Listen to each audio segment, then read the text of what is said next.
Yo, what is good, y'all? Today we back in another video. You know what I'm saying? It's 1,000 players simulate civilization, rich and poor. Oh my god, it just not responding. Jack Doherty, come and get your chain back. Jack Doherty, come and get your chain back.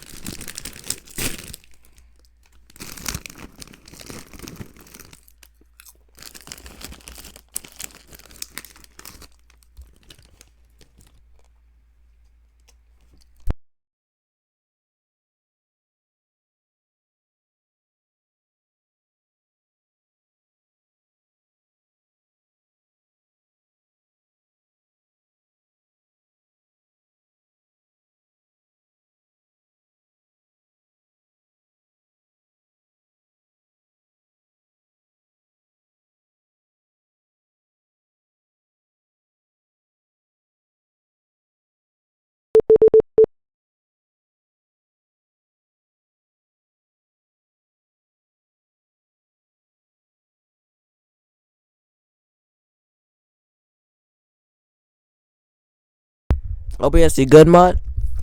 Crash on me. Anyway, I was gonna say 1,000 players, rich versus poor. Let's go, let's go. In the biggest social experiment in Minecraft history, I scattered 1,000 people across 2 massive islands to simulate a realistic civilization. The player. By the way, if you don't know Ish, he made he does civilization stuff. It was like 1,000 actual real players. And simulation. Were given no help or guidance. So it's about he's like a original. Life, if you die, really, you remain dead forever. Ooh, die. Now each player has the freedom to do whatever they want. Farm for food, become a dictator, and build a society. At least as best as they can, because while one island is a rich, green paradise, the other one... And I love this video because I already know I'm gonna love this video. It perfectly represents what's in like the real world. With example, it's a rich country.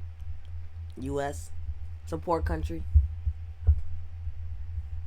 You're kidding me. Is a barren wasteland. It's up to each player to work with what they've got. Will there be peace between the islands, or will there be war?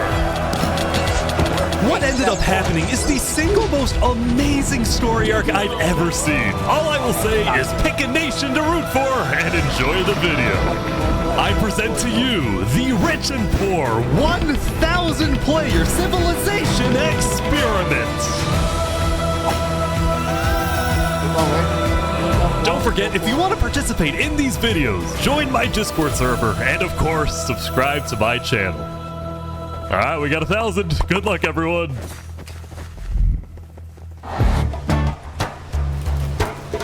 It was the beginning of day 1, and all 1,000 players began to explore their new homes. What is this place? Before the first day, I had made everyone choose randomly between Island 1 and Island 2. And I didn't tell them that one of the islands, the first one, would be a barren wasteland. Hey, you guys having a good time? No. There's nothing here. Please tell me die. where the trees are, bro. I cannot find anything. It didn't take long for the people who chose Island 1 to realize they had made a You're gonna die. mistake. I hate this place. I hate this place. I hate this place. Players realized that building civilizations on Island 1 would be particularly challenging, and not only because it was empty, but because some parts of it were completely uninhabitable, like the snow biome. Oh no. No. Yes. And right next door, a massive volcano that could erupt at any moment. Ooh, I'm not going down there. This volcano also happens to heat up I'm not gonna lie. I switch teams. Let's go rich people. Let's go rich. Let's go rich. all the water on the island. I'm practicing my rich laugh.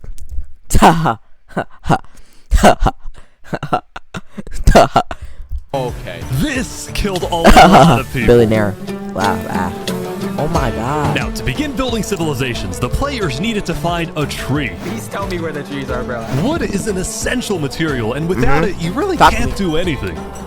Now, luckily for Island 1, there was one tree on the island, and it was pretty big too. One. But, of course, it was completely surrounded by boiling water. Just make a got to bridge. be kidding me. Meanwhile, let's go over to Island 2. Are rich people. Oh my god, they're in soccer trees? Nah. Hey guys! They spoiled, bro. How you get spoiled in Life on Minecraft? Island 2 was beautiful. The terrain was green, the trees were plentiful, and the water was normal temperature. Open for business. Selling water? Are you From the serious? ocean? Are you trying to make me drink ocean water? No. The people on Island 2 immediately realized they had chosen the island of safety and wealth. You are literally a piece of gold. Yeah. The only real danger That on guy, Island bro. 2 was the possibility of falling down built from a like tree Red as Deer. you're collecting wood. But some people found a way to even work around that. So you're planning to build a bakery. Yes, I am. And Bakery. you're forcing your employees to go up and get oak. Oh, no. She forcing you to work up here. Hey, no. It's double carrots, triple carrots. I don't want say carrots. anything. I want fair working conditions. Also, because of the vast amounts of trees, people were very quickly able to craft tools that allowed them to mine underground. Yeah. Hello, Saps, you doing okay? Yeah, Okay. this island's They're great. moving. They're moving. Yeah, Wow. look at this. Yeah, I'm loaded. Overall, the people of Island 2 were thrilled with their new home, thrilled with their wealth, and they were very optimistic about their future.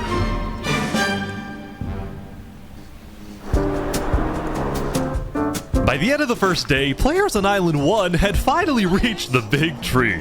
You realize how high up you are? Oh yeah, no, we're not scared. Bro, No? imagine you're on that tree, right? Imagine you're on that tree, right? Then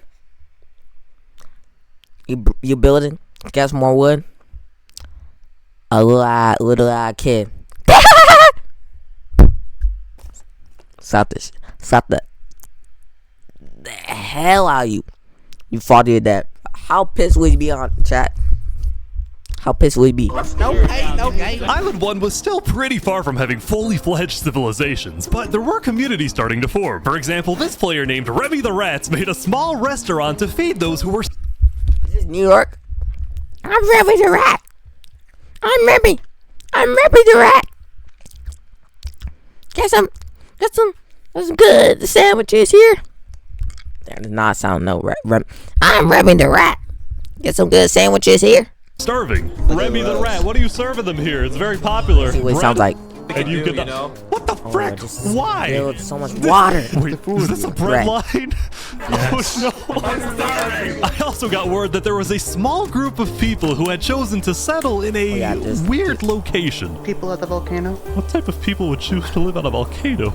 Yeah. Hey guys. Dude, they're ore farms, bro. They're actually What trying to. the Hey, how's Or it going? Welcome to the mafia. This Mario? What the f? was Lingolini, and he had recruited about 20 people to join his Italian mafia. But why is every civilization video has an Italian mafia, bro? I'm trying to think. Like, every video I watch, all I have to do something was about the damn mafia, bro. Do Minecrafters have, like, obsessed with mafias, bro? Goals were very simple: make friends and get rich. Hold on, Ish, can we tell you a little secret? We found some netherite. Oh, really? Netherite. Don't tell anyone though. We're trying to keep it You have between no us. dialogue. We'll check back in with these guys later, but in the meantime, on Island like I 2, said, there this were is actual poor. huge civilizations. Wait. But the rough turns the coal to diamond. Starting to form. I don't care about power. I don't care about government. I just want to make a nice place for my people to live. This I just player wanna named make a Calmy nice Cass was the place leader for of my about people to 50 live. people in a nation she Yeah, named we'll the see Cass about that. Coalition. And When you're rich, bro, I think all the rich people, they're just gonna like become greedy and say, I want power. Poor people, they're also gonna hit that stage too. But at the start, the poor people definitely will be closer together, so they can all make it out of it. I think.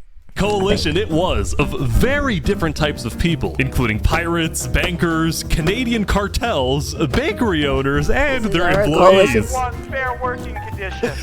How much even being paid to work up here? Paid? People are getting paid? Now, later in the day, Island 2 would Nah, face its That's crazy. first conflict. Hey, you guys can't be destroying the beach. Who are you? A group of about 20 people were extracting sand from the shore right next to the Cass Coalition.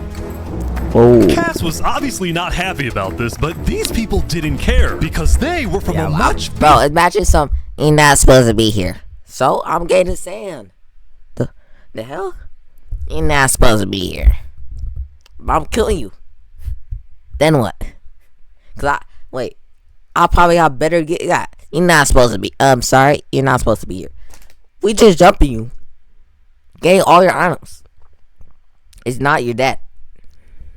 obviously not happy about this, but these people didn't care because they were from a much bigger. We need a 1,000 players simulate Civilization YN edition. Come on, Ish, make it happen. Nation called the Commonwealth. We're actually 5 nations combined into one, so we have strength in numbers. They're bullying. Come on, bro. We're actually 5 players. Wait, Five. we're actually 5 nations. We're actually 5 nations into one. Come on now, that's cheating, bro. That actually is pretty smart. Nations combined into one, so They're we gonna have bully the strength poor in people. You numbers. know what's gonna happen? Freaking slavery. I already know. It's about to be some racist shit, or nah, not gonna be. It's about to be some weird shit, bro. I already know it's like they kind of cut it out. Rich people gonna go to the poor people island. I'll give you money as you work for me. The Commonwealth was a massive civilization that was formed on day 1 when 5 distinct groups were close enough to each other that they just decided to come together and unify under one nation. As a result, the Commonwealth had a government with 5 leaders at the top and over 150 citizens. 5. The Commonwealth had a government with 5 Kage Summit. 5 Kage Summit, yo! leaders at the top and over 150 citizens. We're going to turn this mountain into our city currently. Ah, okay. The Commonwealth I'll fuck with this. leaders were very ambitious and wanted to make the Commonwealth the most beautiful, the most respected, the most powerful nation on Island 2, even if it came at the expense of others. Overall, by the end of the day, Island 2 was much further ahead than Island 1, as expected. But let's see what happens in the following days. Alright, day two. Damn. Wait. The following days. 500 each.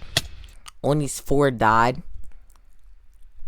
50. Yo, they're already outnumbered by 50. That's crazy.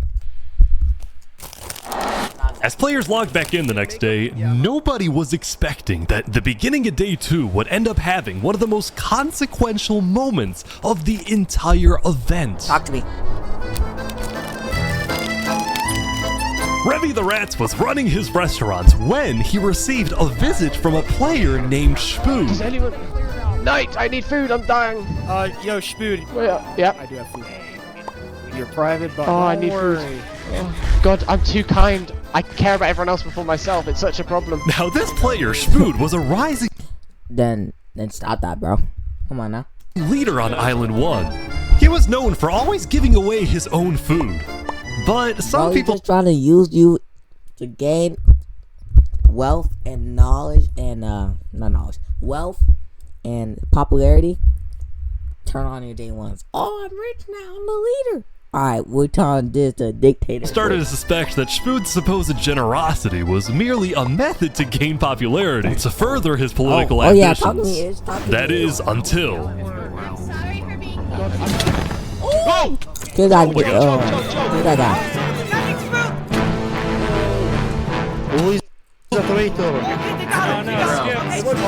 He was trying to assassinate Spoon. Wait, Spoon? Oh my God, assassin. No, you didn't get assassinated. Spoon Spood had survived an assassination attempt, which brought him exactly the attention he needed to cement himself as a legend on Island 1. No, bro. People were... Oh my god, he's about to do the most devious thing ever. I already know he's about to be a dictatorship. Drawn to him, and on day 2, Spood used this leverage to establish an empire named Westhelm. Oh my god. I already know what timing These this people is make gonna me be. emperor. This right here is going to be our capital. We're also building a massive coliseum. You mean where people Massive. fight to the death? Exactly. Also building a massive coliseum. Yeah, guys, you elected me. Now we're gonna build a massive coliseum, as he said, and we're just gonna see people fight to the death because I want people to die for my own entertainment. You mean where people fight to the death? Exactly. Even though the people of Westhelm were still struggling with food and resources, their motivation to succeed was unbelievably high. Earlier, somebody tried to take my life. Someone with this face. I'll be another. I'll kill him, bro. He's dead. Oh my god. For the first time, Nah. If I'm watching that, I'll be so pissed. it seemed like the people of Island 1 had I'm not hope. doing it. I want to play on. The Ballad of Emperor Spood. Nearly But that's good. killed by some dude. Island 1 was finally starting to develop civilizations, but not all of them were as motivated as Westhelm. Right next door, for example, was a cult named Nevermore that literally just boxed themselves in and wanted nothing to do with the rest of the world. Hey, made that? Quoth the raven, nevermore. And honestly, these guys weren't wrong to be pessimistic. See, some of the people who chose Island 1 had secretly been hoping that when they finally make it underground, they would find troves of iron and diamonds. But instead, they only found a giant layer of lava that stemmed from the volcano and covered the entire They really island. poor. Wow. This lava layer ended up killing a lot of people. Bro. That said, a lot of people weren't necessarily angry at the poor conditions themselves, but more so about the inequality between Island 1 and Island 2. See, even though the two islands had a border separating them, preventing anyone from crossing for now, rumors were spreading about the wealth and the amazing environment of Island 2. Because of this, some people on Island 1 were starting to develop some feelings about the other island. Island 2 might be the better island, but we're the better people. Oh, in fact, artists on Island 1 were already making propaganda. Wait, that's looking true because why would you do that, bro? You're poor as fuck, bro. I mean, I'm poor as frick, but like, or why would you do that? Why would you say death to? Are you dumb, y'all? You good mud? Like you good mud? Lost my thought. That just kind of. Posters, some of which were rather concerning, including a few creations by our mafia leader, Lingolini. Speaking of Lingolini, there was some drama on the volcano on day 2. What? I just survived an assassination attempt. What? Whoa.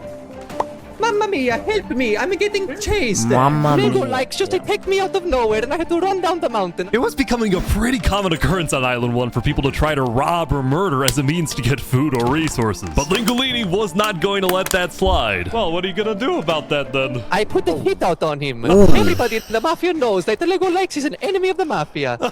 But then, during our interview... Oh wait, who's coming out over here? There's some people coming Oh, down. those are people from Infernace. They're our allies. Oh, really? Or that guy again? Lingolini had decided to share his volcano territory with a larger group called Infernace, whose main goal was to preserve and protect the sacred land of the volcano.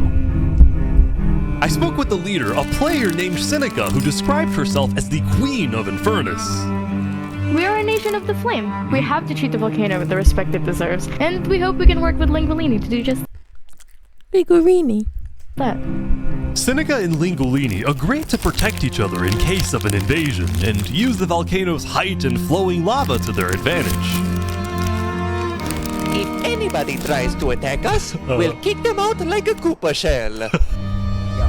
Now, speaking of invasions, on day 2, the Cass Coalition was approached by an army of boats.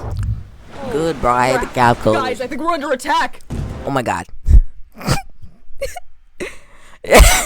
Army of boats. Oh, crap. Guys, I think we're under attack. Guys, I think we're under attack.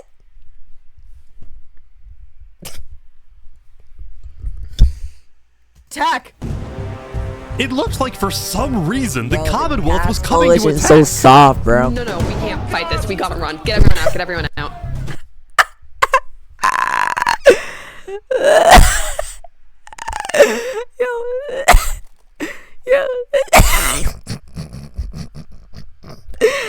Was coming to attack.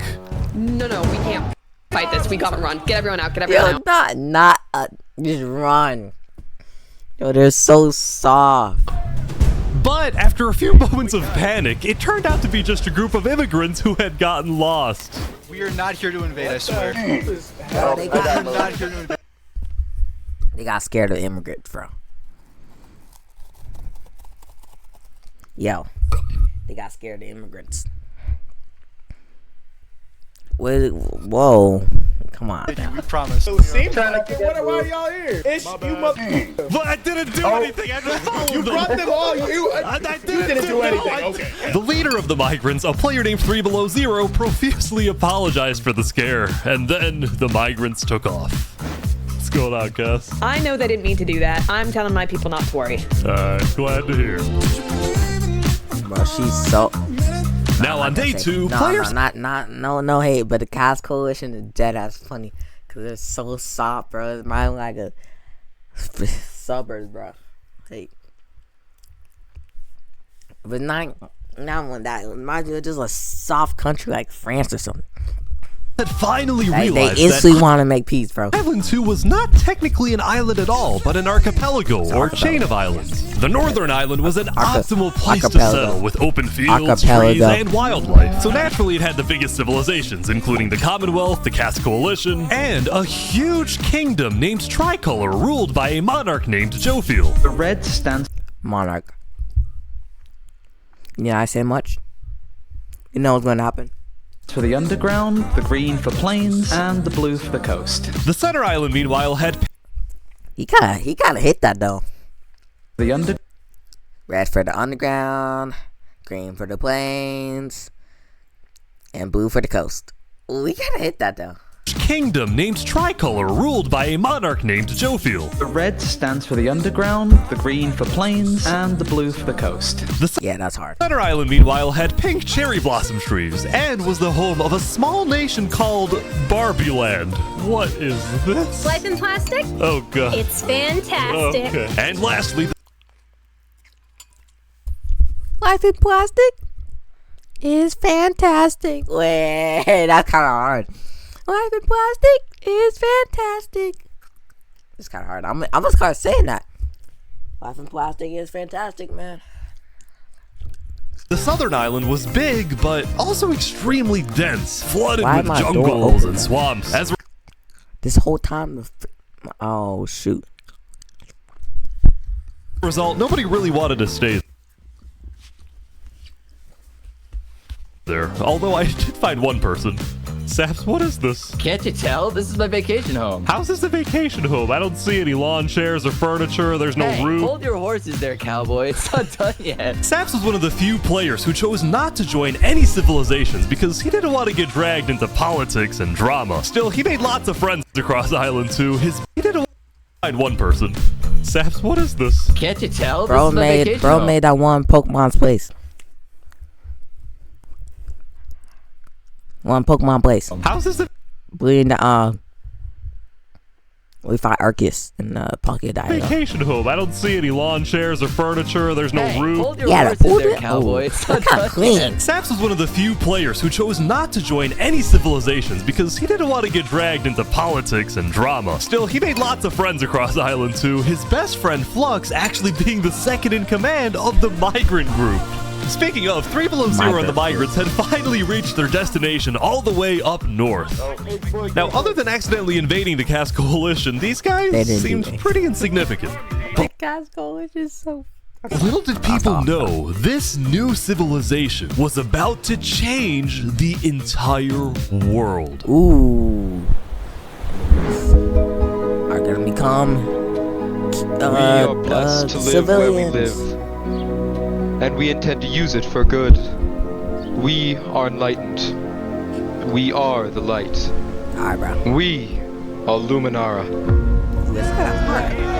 Ooh, that's the migrants had decided to call their civilization Luminara. They saw themselves as the light of Island 2, the innovators, the inventors. See, the reason 3 Below Zero had chosen this specific location to settle, well, it wasn't by accident. After the first day, 3 Below Zero had used content and propaganda released by the people of Island 1 to estimate the location of the other island. He then used a coordinate system to calculate the northernmost point of Island 2. His goal was to settle as closely as possible to the other island so that when the day comes, when the borders drop, Luminara can build a massive bridge connecting the two islands, giving free... Oh yeah, he's cooking. He's cooking hard. Oh my god. Passage as a sign of good faith to perhaps bring about world peace. Well, he's not doing that though. But it wouldn't be that simple. The second in command of Luminara, Flux, as well as a few concerned citizens, did not want... There should be a civilization where you make babies. So it goes on forever and ever. Like, you die, but if you make a baby, man or woman, a new player joins. That'll be hard. Someone make the ish. That's the next one, bro. They had seen the Island 1 propaganda. They knew that people on Island 1 were angry.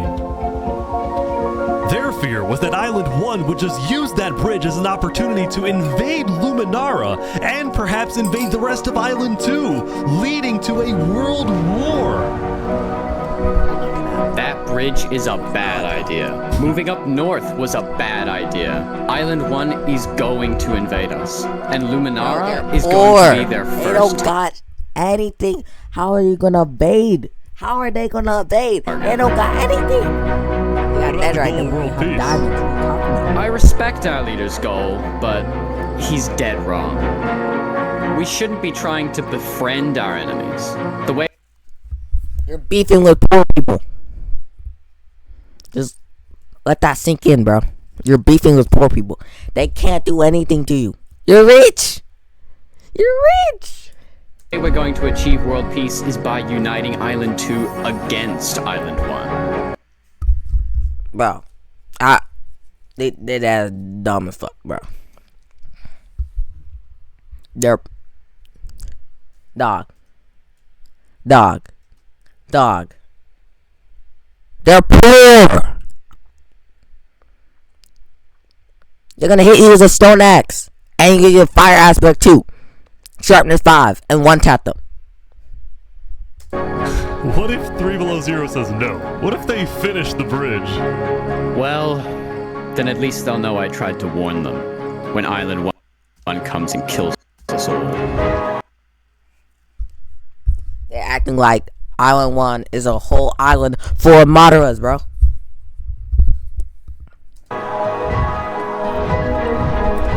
They all have iron armor. Do you realize more people died on day 1? They all have iron armor. You could easily... Oh my god, y'all. This is really got me. I just got me. Y'all, an army, and that's civilians. You can have an army for the same amount of people that are trying to attack you, and the poor people, their army is civilians, bro. They have iron armor. Chill. Bro, I tried to warn you. As day 2 came to an end, tensions were rising, both within nations and between islands, leaving people worried about what's going to happen next. On your side. See what I'm talking about? You lost 2 people. And they lost almost 30. No, 20. Back on Island 1, I was watching a small group of pirates who called themselves Al-Karasina. Ooh, I like that name. My friend. We're the baddest pirates around. Now, if you look closely, there was a person of interest hanging around with the pirates. Make Legolas just picked me out of nowhere and I had to run down the mountain. Well, what are you gonna do about that then? I put the hit out on him. So to be clear, Legolas had a bounty on his head, and he was hanging around pirates. You can probably guess how this ends. Yo, Yeah, I know. here. So this is everything you guys That, got? well, that's like having a cool whip and sleeping on it. Alright, that's like being homeless in like a track hawk. In like New York. Not much. Not much, bro. Run. Run.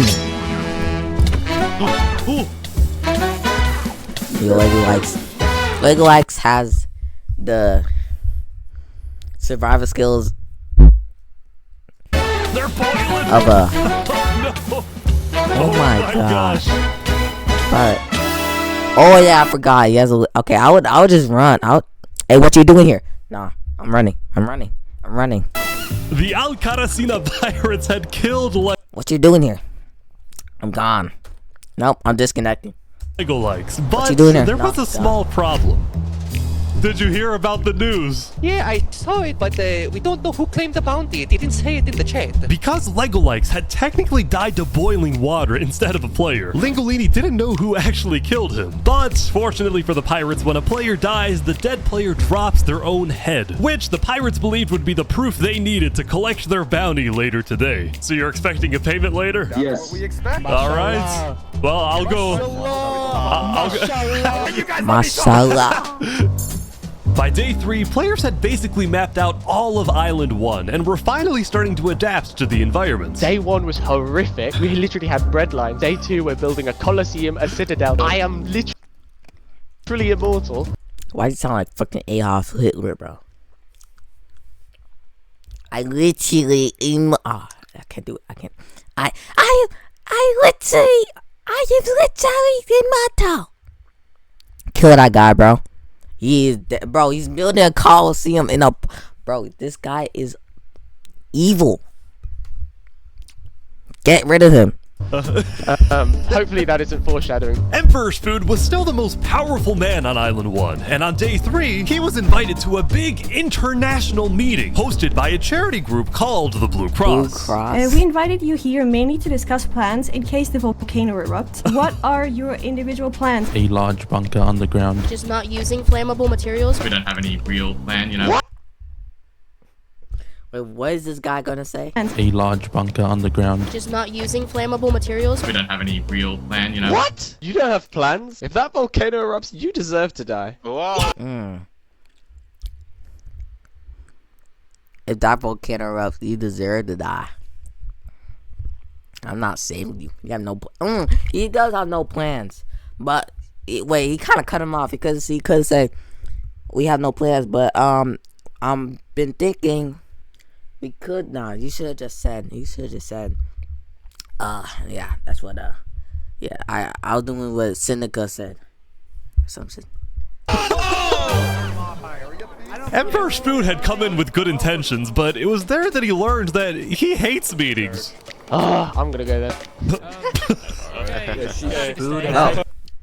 When Emperor's Food left, the other leaders were unsettled. Was this guy really the figurehead of Island 1?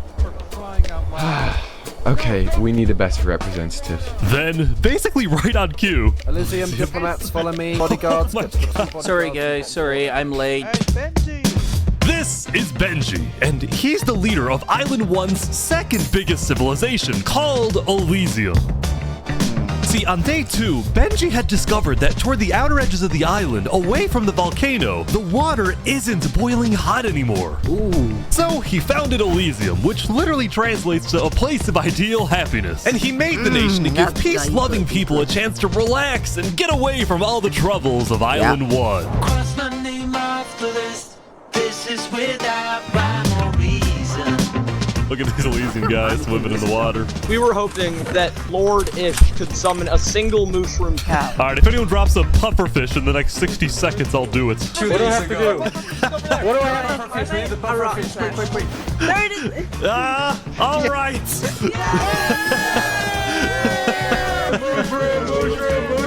We can kill it for leather! Now at the Blue Cross, Benji and the other leaders discussed the possibility of creating a full island this is their leaders. Some random guy was talking about, oh, they can invade us. Their leaders.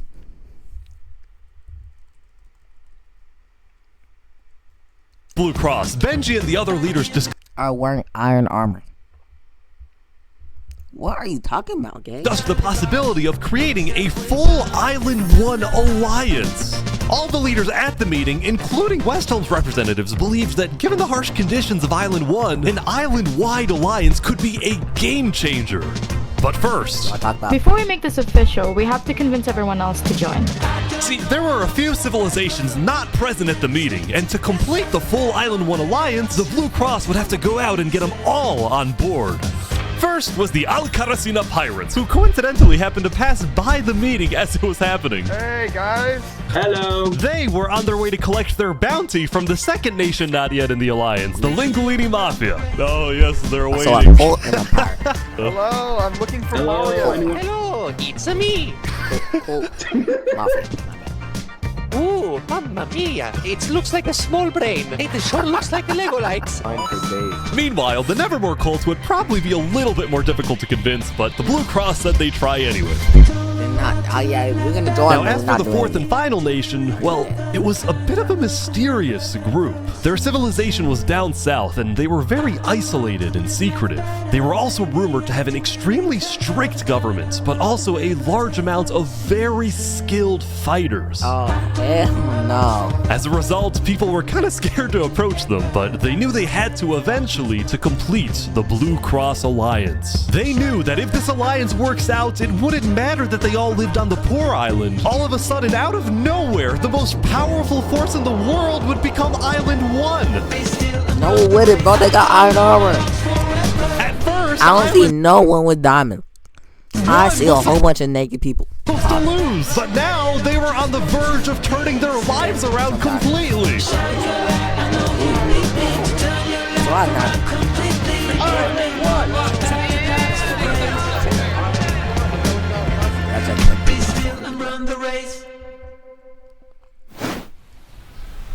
Ooh, what is going on?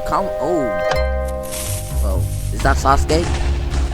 It's sort of the something. As you can see, there was a bit of commotion at the Commonwealth. They had just exploded their own land because of a miscommunication. Bro. What happened was one of the 5 leaders, Coraline, got the idea that the Commonwealth was planning to move east. So she started telling everyone to move.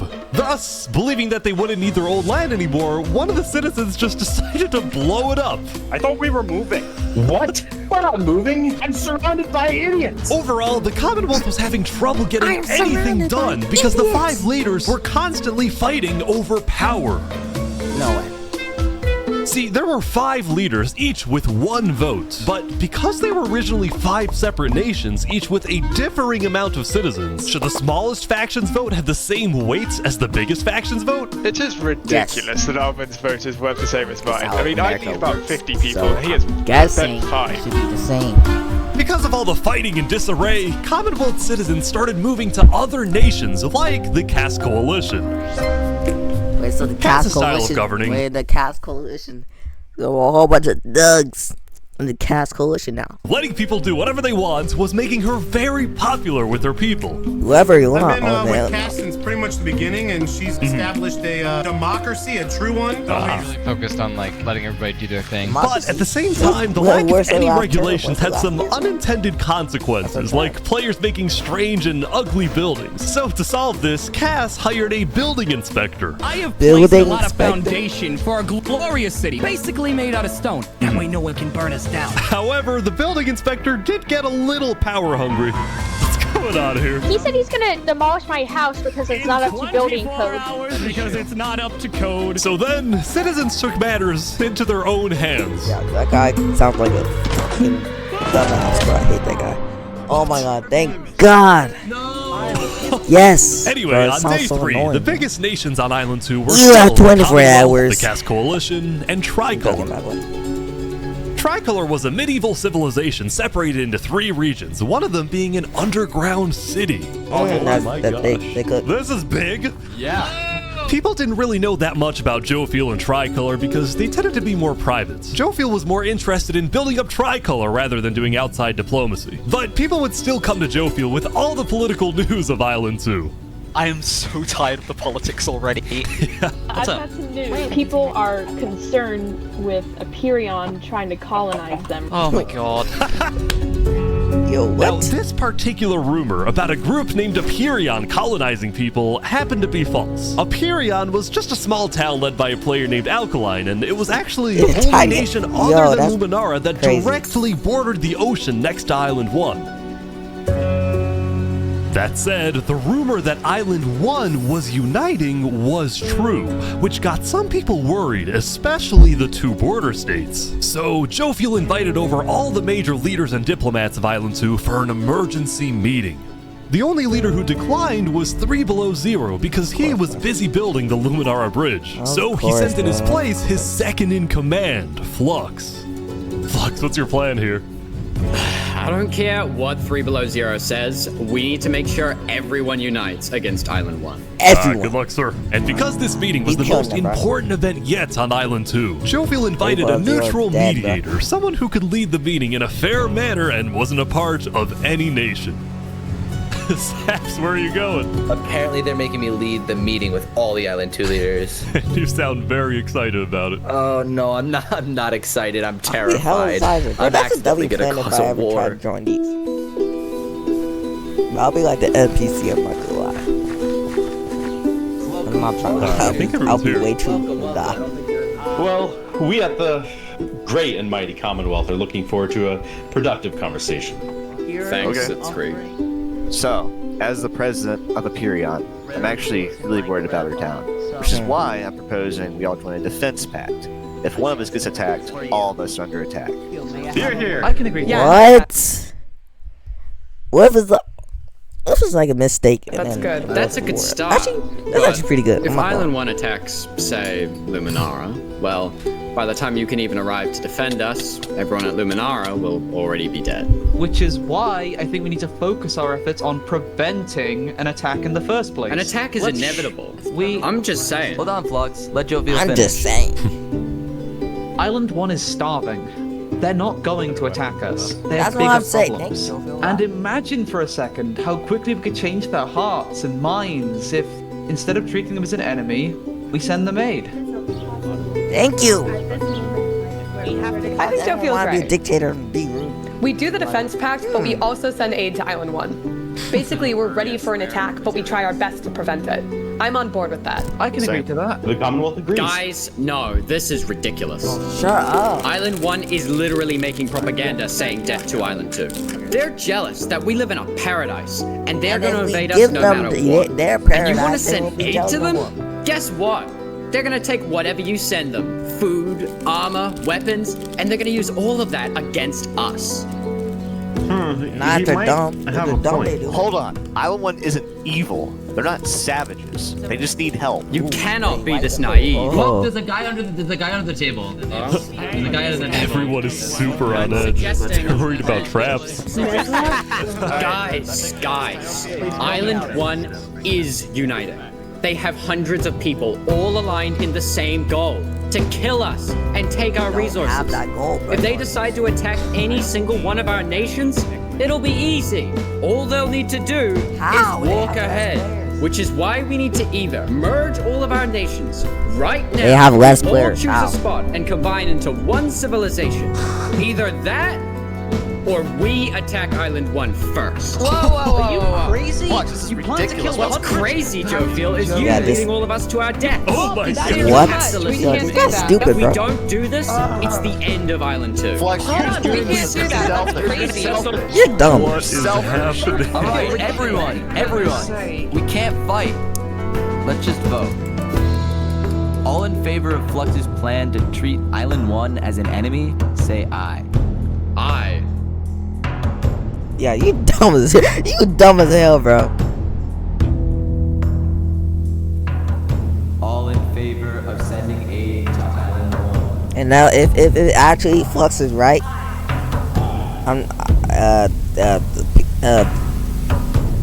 Island 2 is dumb as hell. I mean, Island 1 is dumb as hell. But they got almost a 8. Oh my god. Meanwhile, at Almost down West Helm, 100. I ran into something interesting. Our next song is called Island 1. Oh my god. So you remember this guy? The Ballad of Emperor Spoon. Well, he had joined a band that produced actual songs and then performed them all across Island 1. The barren wasteland island. Wait, that's kind of hard. Let's go. I'm glad they added this to Let's go! Everyone loved This is the kinda hard. Island band, This is a including W. Emperor Spoon, who found that the music bolstered the morale of his citizens. He believed that a happy citizen is a productive citizen. West Helm took us in and gave us a little home. Even though Emperor Spoon was a chaotic figure, West Helm itself was the opposite. It had an army, a storage system, and a hierarchy, from Emperor all the way down to citizen or plebeian. And of course, there was the Colosseum, which when finished will play a major role in West Helm's justice system. That said, Emperor Spoon was not happy when he heard that yesterday, Benji and the other leaders had been talking poorly about him. Okay, we need a best representative. Our final goal We is do, bro. put Benji Button in here. No, you that good, is a man? joke. That is a joke. You good, man? You don't want Benji You to die, good, do you? man? Well, I mean... Benji and the other leaders were concerned He's that kinda Emperor good, Spoon though. is I like this unstable story. and may one day try to take over the entire island. And their concerns only grew when Spoon was caught listening to Napoleon on Spotify. But they also knew that if Island 2 were to ever attack, they needed Spoon on their side, so they didn't know what to do. Just join their. Oh no, man. He a good kid. I just fight him. I just want to say, thank you, Spoon, for all your support. You're welcome. I'm the best. Glory to West Bro, I hate this guy. I kind of like this guy. It's like Vegeta, bro. But except Meanwhile, Seneca, the Queen of Infernace, had decided to begin building a massive castle for her people. A beautiful home base that would hover directly over the volcano. Oh, bro, are you Are you good, Mud? Mud, are you good? It just said it's gonna erupt. Why would you put... Yo, are you good, Mud? Like, we see the base. We see the base, bro. But, like, it's not gonna last, bro. Yesterday at the Island 1 meeting, a lot of leaders expressed worries about rumors that the volcano may erupt, and they talked about how they would each take different precautions. Everyone believed that the volcano was dangerous, except for Seneca, who had decided to take the opposite approach. It's all just paranoia. If you really value the... She's not good, bro. She's not good, Mud. She's not good, Mud. Bro, can we use our logic instead of just playing, just use our imagination? This is not Final Fantasy, bro. What do volcanoes do in real life? Explode. Kaboom. It is volcano, we need to have faith it won't erupt. The main goal of Infernace as a civilization was to preserve the sacred land of the volcano. So what better way to show faith and demonstrate loyalty than to make your home right above it? Bro, they did that. Lingolini, meanwhile, decided to make his home underground within the volcano. That's better. Underground, like a Goombas. Lingolini's main goal was to get rich, Do they and live having underground? direct access to iron and gold was one reason for him and the Mafia to live there. But it wasn't the main reason. Remember this interaction from day one? Let me tell you a little secret. We found some netherite. Oh, really?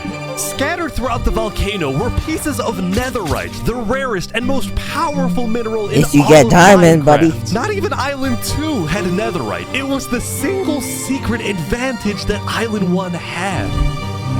And the only ones who knew about it were the Lingolini Mafia and Infernace. Now, even though Infernace didn't exactly like how Lingolini was desecrating what they consider to be sacred land, they made a deal with him. The Mafia can keep mining so long as they provide Infernace with some of the minerals they find. But Lingolini was unsatisfied. They want to use us. They want cheap Yeah. labor. I'm not giving them anything. Lingolini didn't like how Infernace was basically forcing the Mafia to mine for them with nothing in return. Yep. So he secretly instructed everyone in the Mafia not to give Infernace anything.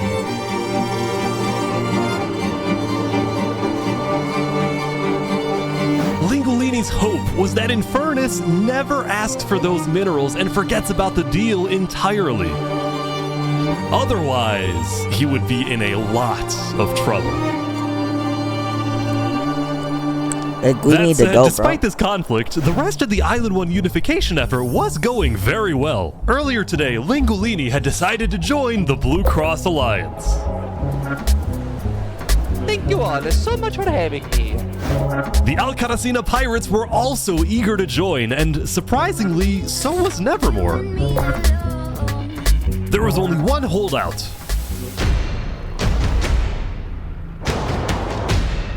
This mysterious civilization was called the Covenant, and it was ruled by a dictator named Turntap.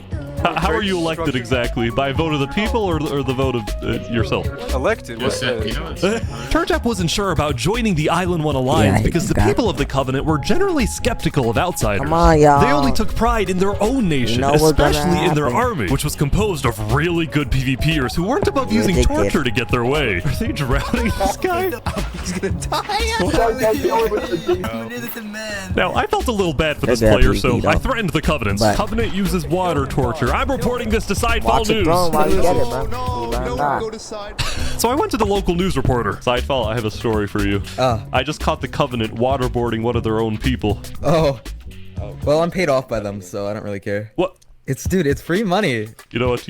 It's called a business for a reason. It's not for profit, okay? Sidefall ran a news business with questionable ethics. He was also known for making up fake stories, writing things like, "The lava is rising," just to sell more papers. That said, earlier today, he had made a legitimate discovery that could devastate the entire island.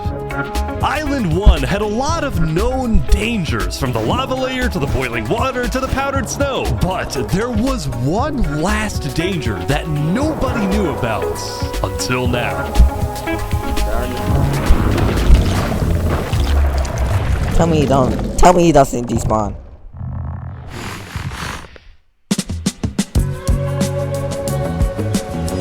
Meanwhile, the people of Island 2 had spent the day building their civilizations and having a good time. Yesterday, their leaders had voted that whenever the border drops, Island 2 would send aid to Island 1, hoping this gesture would lead to peace. But not everyone agreed with this approach. Only one person. He doesn't when even... Flux returned home to Luminara, 3 Below Zero was... That person is... Bro, I think he's just a hater. Either he's a hater or he's like a Minecraft Island 1 phobic, bro. Because the kingdom he lives at, he's second in power in that kingdom. And the first in power does not agree with him. Furious at Flux for causing chaos at the meeting and for going against Luminara's values. 3 Below Zero, as the leader of Luminara, was actually heavily in favor of sending aid to Island 1. The whole point of the Luminara Bridge was to make peace with Island 1, not to start a war. As a result, 3 Below Zero demoted Flux from his position as second in command. I spoke with Legacy, a citizen of Luminara. Yeah, Flux has been gone all day. People here don't really like him anymore. Flux and his crew had spent the day building a secret bunker under the ocean, a place for them to hide if Island 1 attacks. And then Flux spent the rest of the day helping his best friend, Saps, finish building his home.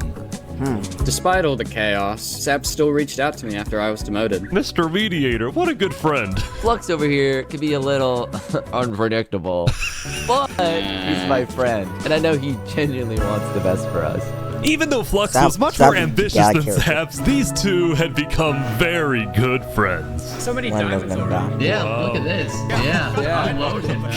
But just as day 4 was about to come to a peaceful end, something happened that would change the course of Island 2 forever.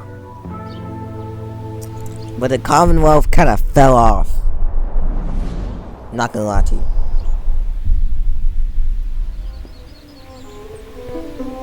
Jofiel, the leader of one of Island 2's largest Assassinated. civilizations, was walking across Tricolor with her second-in-command, Seraphim. Assassinated. So easy. Bro, look at... Bro, bro, look how he's moving, bro.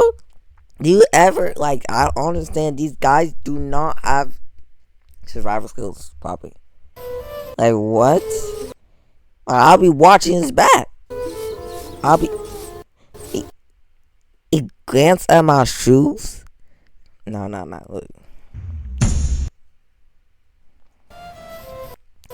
He looking at me weird. He's going down. Nah, I'm running. Nah. I always say 5 feet ahead. 5 feet ahead or 5 feet behind me. 5 blocks. Come on, y'all. Right.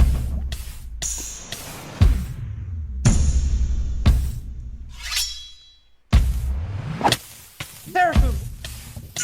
What are you doing? Yo, is he Naruto? What are you doing? Stop this nonsense. This isn't you. What? No way. The second in command of 2024. This is probably 2024. It probably takes a whole year. Or it could be 2025. If it's 2025, people say El Bozo. Tricolor had just killed their own leader. And immediately, all of Island 2 went on lockdown. What? Wait, what? Everyone was confused about what caused this to happen. They killed Jofiel. Greedy. The greed in the Bible. Why? Your second command. I'm gonna kill. After Seraphim fled, Tricolor was in complete disarray. That's our leader. Back at Saps' place, Flux told Saps it might be a good idea for him to call an emergency meeting with all the leaders.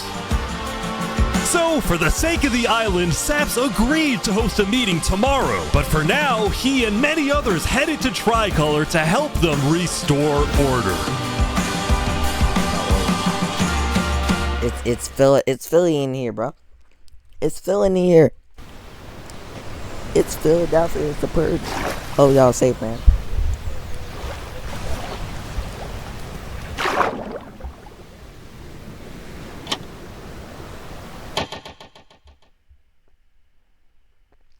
Day 5. Bro, they got 300 people. They got 300 people. And people are warring, and they got iron armor. People are warring. People are scared that they're gonna invade, bro. Like, what are you? Are you good, mud? You good, mud? Now, Island 2 wasn't the only place that would face tragedy. Oh, what? The leader of the Alcaracina Pirates, Noble Bucket, died very suddenly. Alright, they sent me the footage of what happened. Oh, no. He doesn't know the lava layers there. Oh! No. I think I'm dead. Bro, what do you think, mud? You good, mud? Oh my god. With world leaders dying left and right, the media had plenty to report on. The most trusted news company was from Elysium, called Daybreak Media. We're number one because we actually report the truth, unlike that bozo sidefall. And later into day 5, the news would get even crazier. For purposes of unity, the Covenant had finally decided to join the Blue Cross Alliance, thus successfully uniting the entirety of Island 1. But away, the But Turntop tries to be the. I feel like Turntop tries to be the main nation, right? But he just fails so badly. He's like Kiba, bro. It's like Kiba, but he's trying to be a villain. Like the soup guy, the one he sounded like of this Kanye West's best friend. Like, he just does it better. Alliance would be tested. earlier, a citizen of Infernace had accidentally told someone outside of Infernace that there was Netherite in the volcano. Why? And this news spread stupid? all Are you across good, the island.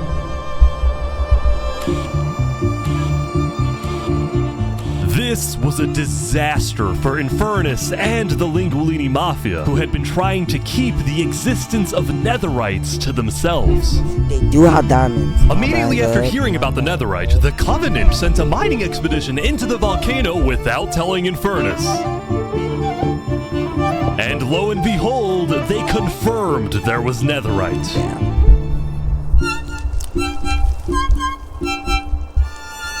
Because the Covenant had a scary reputation and a ruthless army, Queen Seneca of Infernace felt it was in her best interest to allow the Covenant to mine. Bro, when they really, like, excuse my language, they really pussy, bro. You gonna let someone just take your resources like that, bro? Is you good, man? other nations like West Helm started asking if they too could mine in the volcano, Seneca said no. Okay, wait, they said no, they said no. People are saying we're being selfish. They're the ones being selfish, trying to take our resources. Stop them. Listen, Island 2 is rich. We are not. Now with Netherite, we actually have a chance of He even. talks like he's Kanye's best. He talks like he acts like Kanye West's best friend. The 999 guy. He talks like the 999. But he's in iron armor. The playing field, but the volcano people are hogging it. Before any volcano people are hogging it. Fighting could break out. The Blue Cross quickly reached out to all the leaders and told them to put this issue on hold. We're inviting everyone here tomorrow, so we can all talk this through peacefully. So we want. We're Island 1. We're all united. We cannot afford to have a war. We are all united. So we gonna, since we're all in alliance, we each different nations. Can you just help us out real quick? Nah, I gotta help my first out. How you want me to put you on? You even put on my mans. Over some mineral.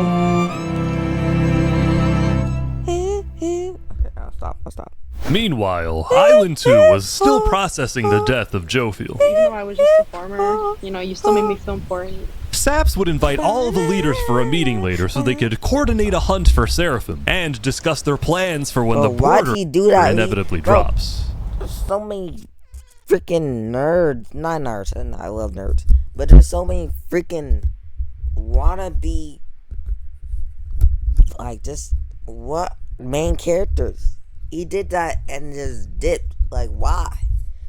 Like, you gained nothing from this. Like, you dad's gained nothing. You gained 2 minutes screen time, bro. Good job. 2 minutes. 2 hour and 30-minute movie, 2 minutes. Good job, bro. Now, after Jofiel's death, Tricolor had lost a lot Why of did its you do power, this? What's got into you? which left the island with really one dominant Stop this nonsense.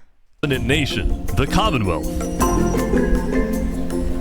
But remember from day 3 how the 5 Commonwealth leaders were in constant fights with each other? It is ridiculous that Alvin's vote is worth the same as mine. Well, this all came to a head on. Just because, bro, you're in a 5 leadership, right? So why wouldn't, even if you don't want the person to be the same mind, then take the land. How about that? And it'll just be 4 people. Or 3 people. And it make no sense to me. Day 5, when one of the leaders was caught plotting to take control of the entire Commonwealth. So, another Commonwealth leader then paid an assassin to, well... Oh my god!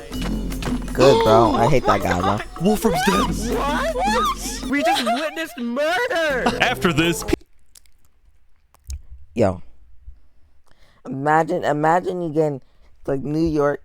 It's not, I know they're not gonna act like this IRL, but imagine, right? And you're in New York, some random guy comes up to you, pocket knife, stabs you, and the last words you hear from civilians, we just witnessed murder.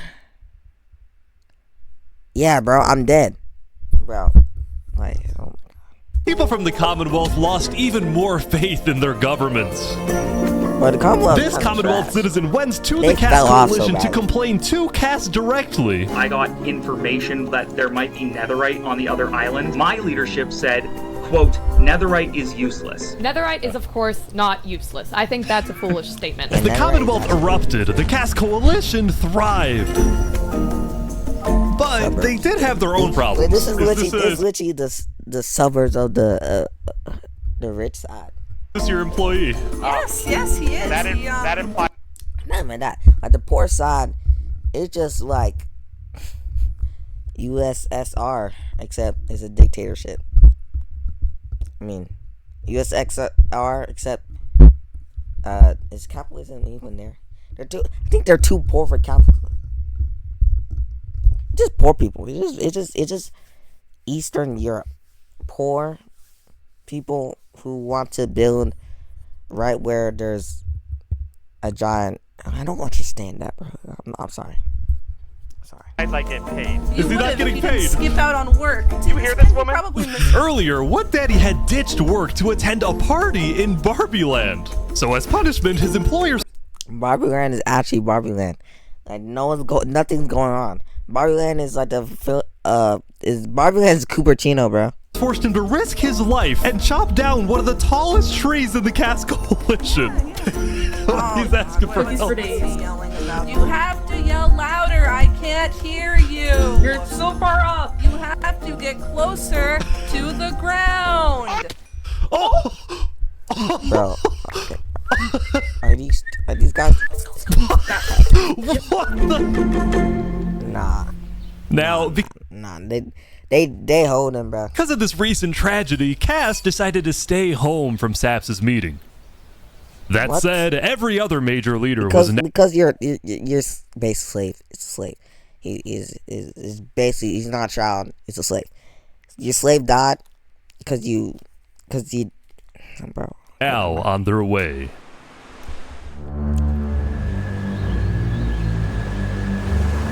As the leaders and representatives arrived, there was one person who would be notably absent, banned from attending the meeting.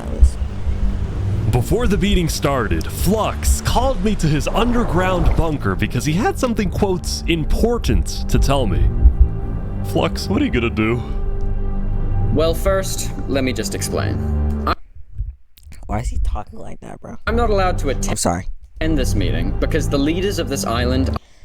First, let me explain.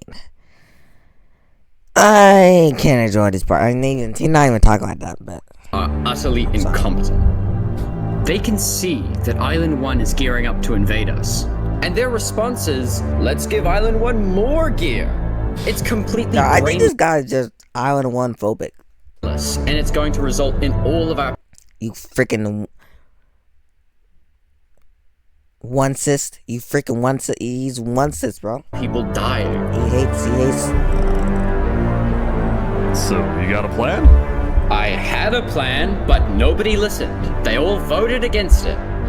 Look, dumb, we bro. can still save this island, but the current leadership has to go. What, bro? This guy is getting good at. He's gonna get a hold, bro. Yo, he's gonna get a hold. Nah, that's what you get for giving this guy power, bro. You should have just killed him from the start.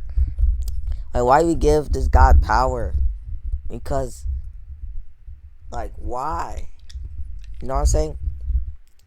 This guy has no. He doesn't have the same ideals as you politically in Minecraft. Why would you give him power? He's only gonna backstab you, bro. Murder is basically legal. I mean, not really, but. What do you mean, has to go? Has to go. Removed. I mean, that one. Wait, hold on. Why you sound like that one? Wait, hold on. Give me a second.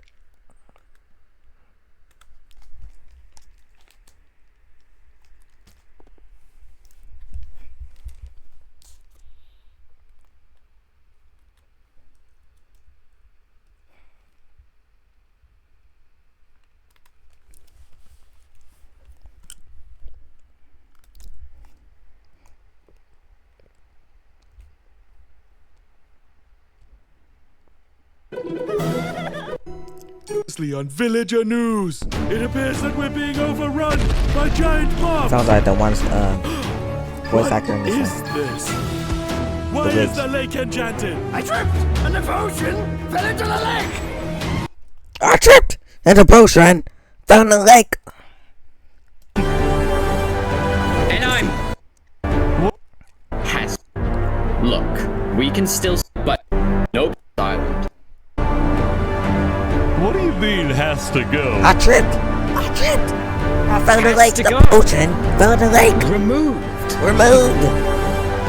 And I'm done waiting. Oh, he sounded so hard. He sounded so tough. And I'm done. Wait, he kind of sounds like it. That's some anime shit. It's gonna happen today. Nah, that's actually kind of hard. It's kind of hard, bro. Leaders, welcome. But he's low-key, low key. He's hitting that. Thank you all for He's coming. he's hitting that. We have a He's hitting lot that. of very important stuff to talk about.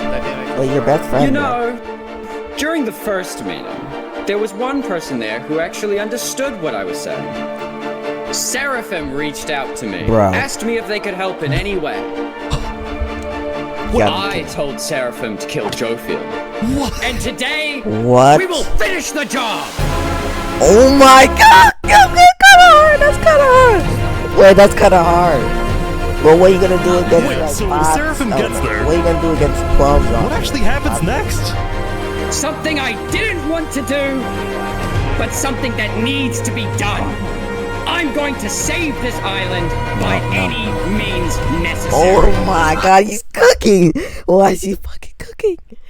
I would like to bring you to the table. If you agree with full KOS on Seraphim, please say aye. Are you sure this is gonna work? I don't know, but we have no other choice. What's he gonna do, bro? I swear, if he does a failed assassination, he's gonna lose so much aura. Is there a possibility, any possibility, that the assassination of Wolfram and the assassination of Jofiel by Seraphim is any way connected? Is there a conspiracy going on right now? Do we think that's a thing? Are leaders safe? I have reason to believe that leaders. Bro, is he gonna do anything? Flux, do you feel any guilt doing all this? Well, part of me feels bad for Saps. I also don't think This man's a hoe. Pardon me, bro. That's your best friend in this world. the leaders are safe. What do you mean you feel bad for Saps? He has no idea what's about to happen to He's him. about to, you gotta kill him. Wait, you're about to kill your best friend, bro. He's gonna, If you had to betray Sharingan. one Wait, person, no, he's not even getting his Sharingan from that, bro. He doesn't feel sorry. It has to be done. He's stoked about this, bro. Milwaukee, he's really pumped. to save 1,000, would you? If he doesn't.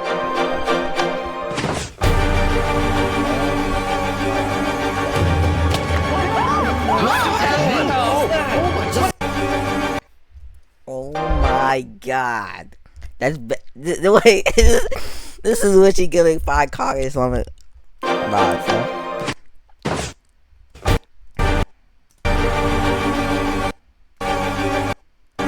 Oh my god, nah, he card. Oh my god. Oh my god, nah, he hard, he good. I didn't do that. Oh my god!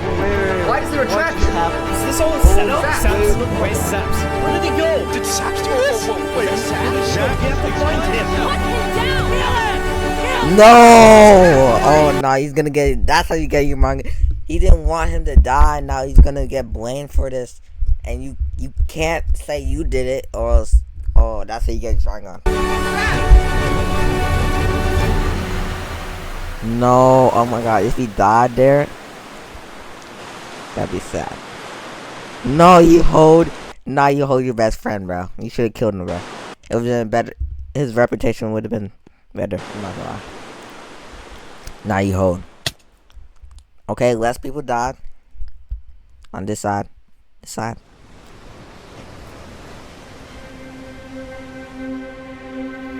Nah, this is peak content, I'm not gonna lie. It was a new day, and Island 2 was in shock. On day 4, when Saps was in Tricolor helping the people after the death of Jophiel, Flux and his crew had built a trap in his roof. And Saps did not know they had done this. He had been framed by his friend Flux, used as a scapegoat for Flux's plan. But because they had to rush to build the trap, it actually wasn't fully successful. Some of the dripstone, including the one meant for 3 Below Zero, had failed. But overall, the trap still killed No way, he didn't even. Oh my god, he's still alive. Alkaline Alk, a leader of the Commonwealth, Coraline, and 4 I don't care about other very high-ranking officials from across the island. Damn. Okay, that's crazy. But Commonwealth, I don't care about Commonwealth. They're the trapped. people of Island 2 were devastated, confused, and angry. Our leader's dead. What just happened? After the trap went off, Seraphim was immediately caught and killed. Good. Glory to Tricolor. But when more people found out about how exactly their leaders died, their anger wasn't really towards Seraphim, but toward the person they believed was behind it all, Saps. Oh my god, you got hold. And it made sense. Saps knew he'd be hosting leaders at his home. It was his roof that had a secret trap. A trap that happened to fit perfectly into the design of the roof. Saps was about as guilty as it was possible to be. With that, all the major Island 2 nations, from the Commonwealth to the Cast Coalition to Tricolor to Luminara, declared Saps to be hunted down and killed. Flux got away with it all. Oh my god, he got hold. He just hold his best friend. Nah, you are a hoe. I don't respect you. That's crazy. Should just let him die, bro. Betray one person to save thousands. Portray one person, that's your best friend. Nah, it's not best. Would you? And on top of all of this, at the beginning of day 6, it was announced that tomorrow, on day 7, the border between the 2 islands will finally fall. He's cooking, he's cooking. Both islands now have 1 day put my firefighter to hat prepare. to go in this. Let me put my firefighter hat to go in this fire, bro.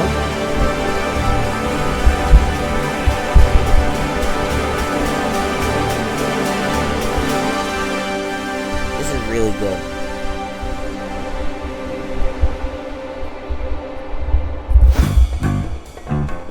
Now, when the people of Island 1 saw the chaos happening on the other island, most just didn't really care about it.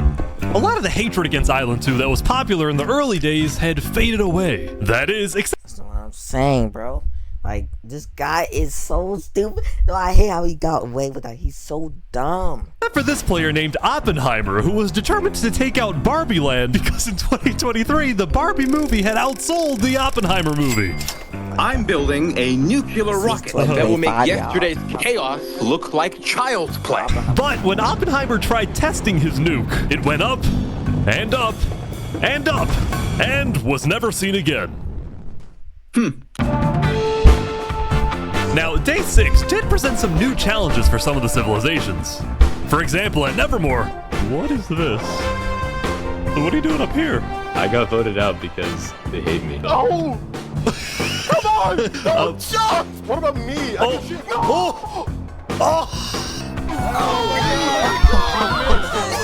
No! Bro, what? He just did that for more screen time. He's getting bored. I just voted out because they hate me. No, they don't hate you, buddy.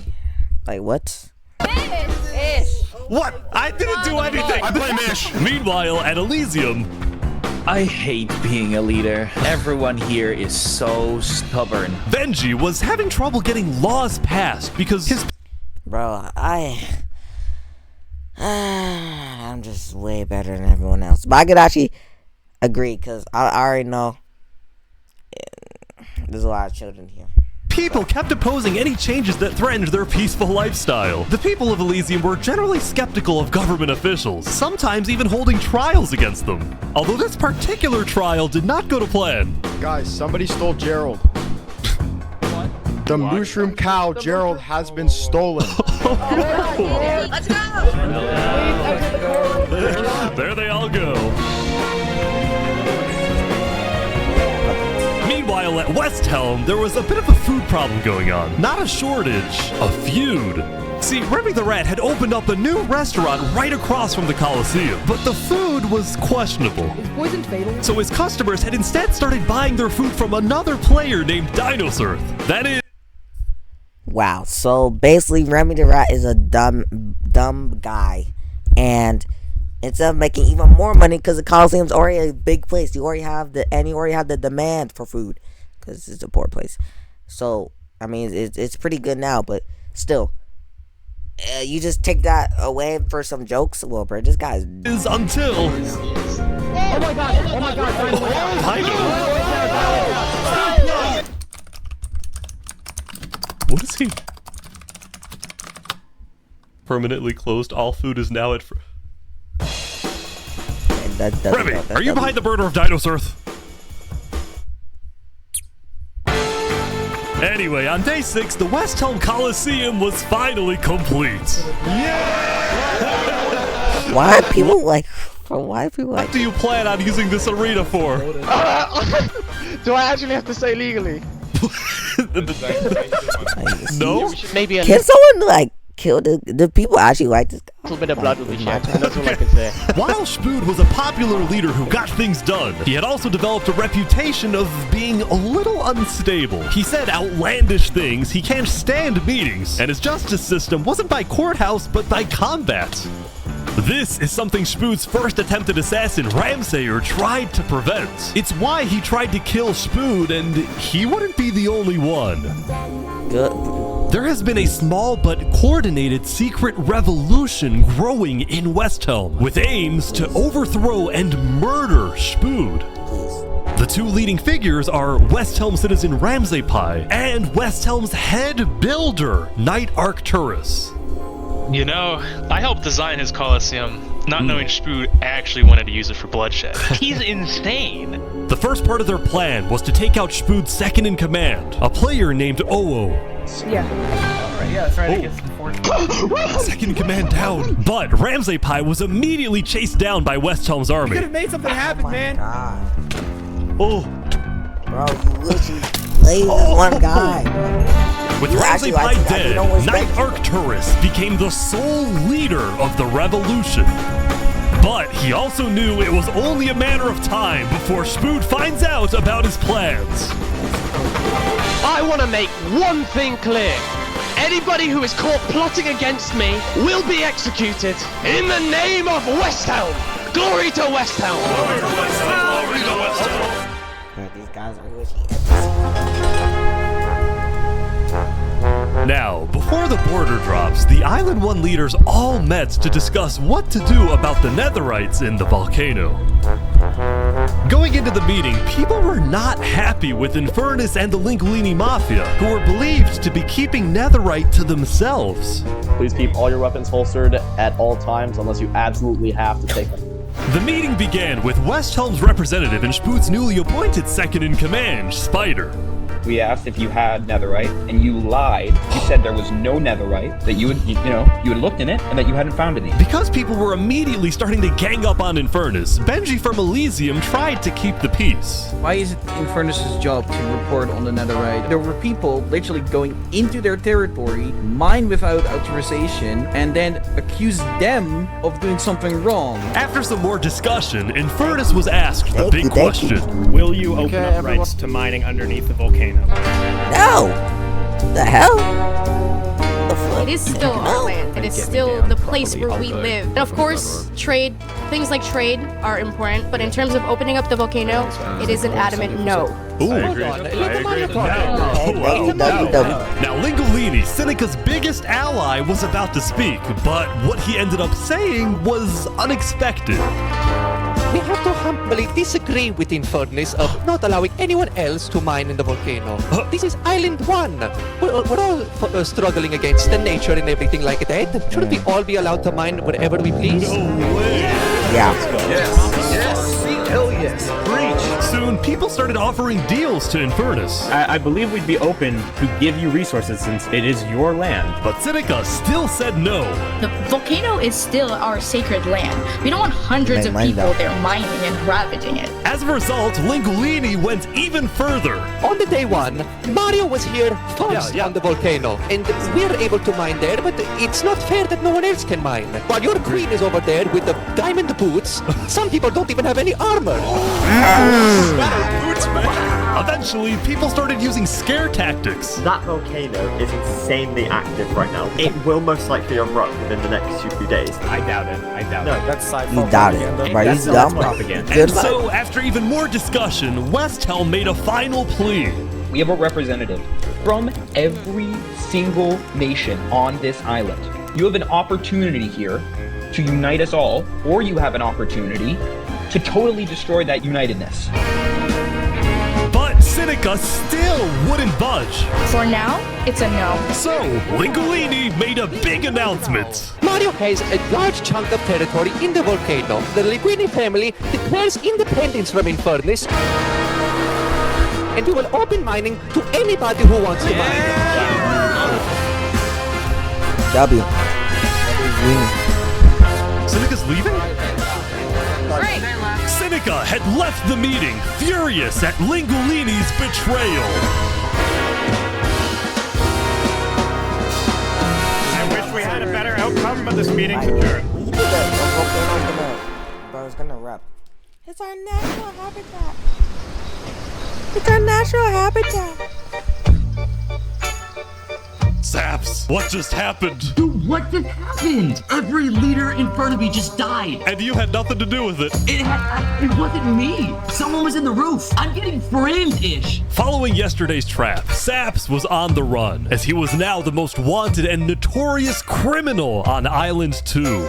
I'm screwed. What am I supposed to do? He had no choice but to hide amongst the dense jungles and swamps of the southern island. But he also knew that the longer he hid, the more guilty he looked. So earlier, he had decided that he would turn himself in under the condition that he is given a fair trial. Flux, meanwhile, was satisfied with the success of his plan, but it wasn't over quite yet. We got 2 leaders left to kill. Call me Cass, and of course, the guy who demoted me. And because Seraphim was dead, Flux sent another member of his crew to I just got bro. take care of the job. Oh no. Oh no. There we go. Bro, you a hoe. To the world, this looked like yet another. Wait, you see how the rich is like kind of like just attacking everyone first, and the poor kind of just want peace because they're already poor enough. They don't need conflict. Senseless assassination. But to Flux, it was the strategic progression toward making the people of Island 2 paranoid. So paranoid that they wouldn't trust anybody, and especially not Island 1. In fact, the new leadership of Tricolor was already preparing for Island 1 to invade. I think we should secure our nation, make sure we have plans when... This is crazy. When inevitable war and fighting starts. Sending aid to Island 1 was officially off the table, and the construction of the Luminara Bridge had come to a stop. After all these days, Flux's plan was finally working. Now, the Cass Coalition, meanwhile, hosted a diplomatic meeting on Day 6 to try and increase the morale of Island 2 before the border drops, although Cass herself was too scared to attend the meeting. And I am, I want to enter, but my members are telling me not to because there was an attempt on my life yesterday. Right. Because Cass was one of the last remaining major leaders on Island 2, she now had guards with her at all times. Here, I'll trade you armor. Why? want to make sure you guys do not die. Please don't die. That said, everyone would soon be tuning into the trial of Saparada to find out whether Saps will be freed or executed. Several nations argued over who would get to host the trial, but the Commonwealth ended up winning. We've made this beautiful venue to show the world that the Commonwealth is still the strongest. It's not, bro. You are so trash, bro. Nawaki, he's really pumped. But first, that don't even make sense. I'll use that one.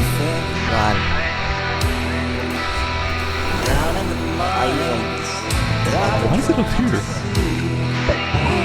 They're moving the Warden up. No. No, they're not. Wait, can you come back? They're bringing it to the surface.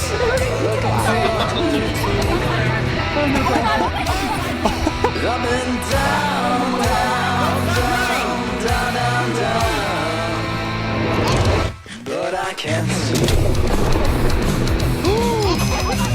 They made it rising lava? So remember that discovery that Sidefall made? Oh my god, Sidefall. Well, it was a Warden, also known as the most dangerous creature in all of Minecraft. Sidefall had then renamed the Warden to Rising Lava, so that when he was accidentally killed by it, the entirety of Island 1 went into a panic. The lava is not rising, but this is just as dangerous.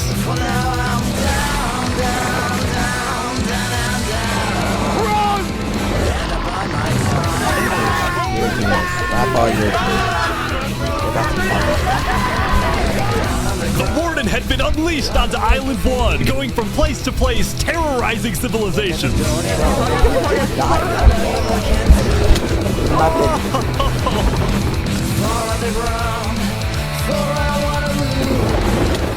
Oh my god. Dude, how is anyone gonna stop this? Until eventually it got to West Helm. Oh my god, that's the main city. But the West Helm army was ready. Underground. Army ready? Yeah. Okay, wait. Aim! Fire! He's not even doing it.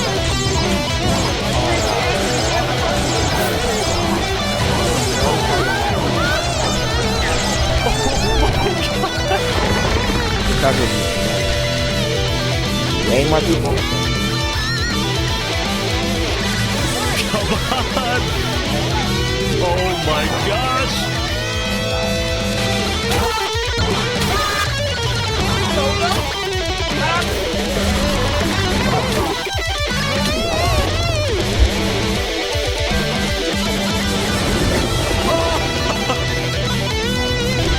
Welcome to West Helm. Oh my god. Rope pots. Yeah, this is cool. Yeah.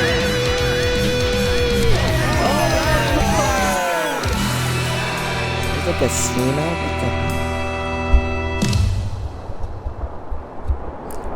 Well, something kind of looks like a good city.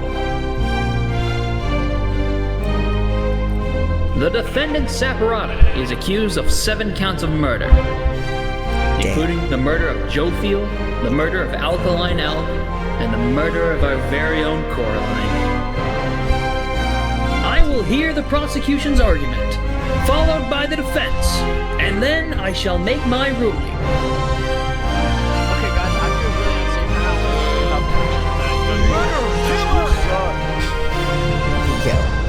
how Prosecution, go ahead.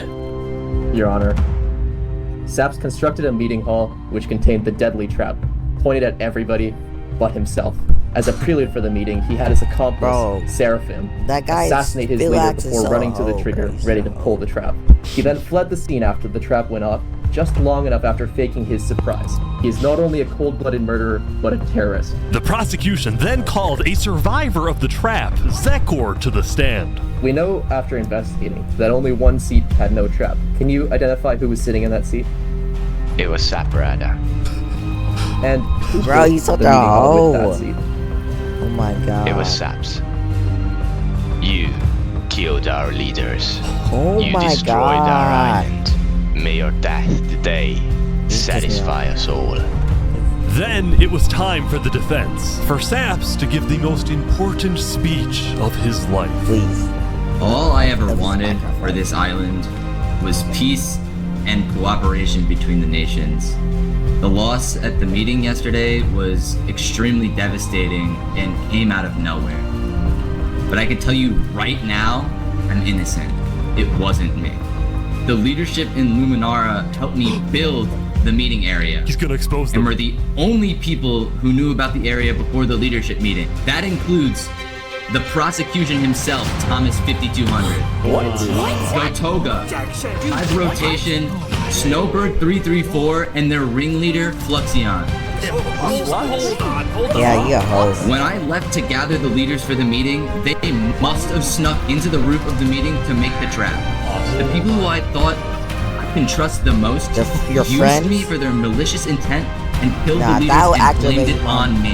Saps had figured out he was betrayed and framed by his friend Flux, but he would end up making a critical mistake.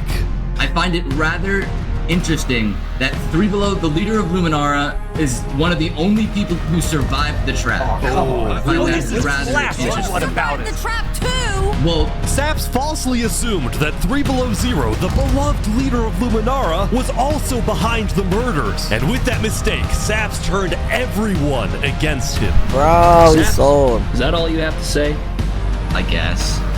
All right. I'm ready to make my decision.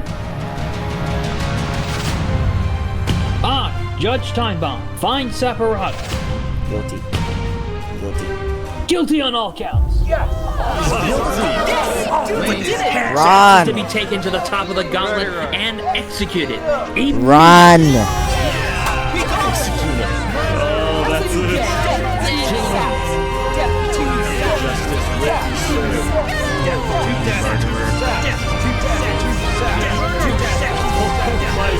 That's gotta be a sad thing, bro. You know you can do it. Oh my god, yeah, bro. I feel so bad.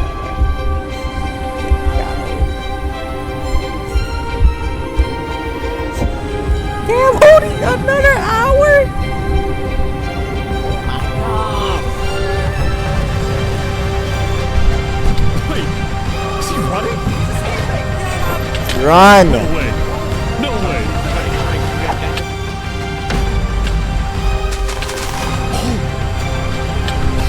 Go.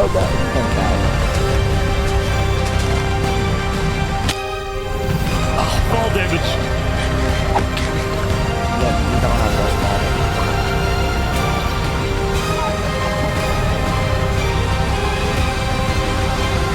Where's the bow? Where'd he go? Where'd he go? Bodyguard. He escaped, man. Did he actually get away? You gotta be kidding me! No!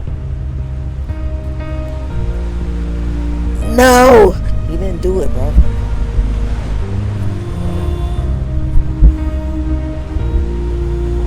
You killed our leaders. You destroyed our island. Murderer. Right. Guilty on all counts. Disgrace to all people. Saps, why did you do this?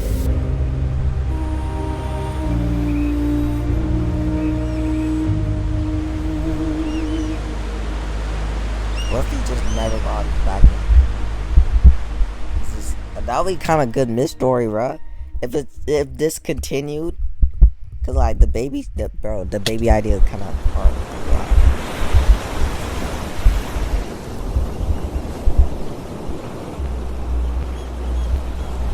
Yeah. If she's watching this, you need to add a baby idea. Yeah, I think so.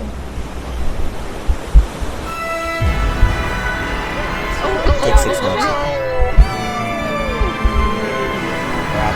It was day 7, which means the border had officially dropped. At first, people were kind of in awe. Whoa, yeah, this is beautiful. Going from one island to another after all this time was a major culture shock.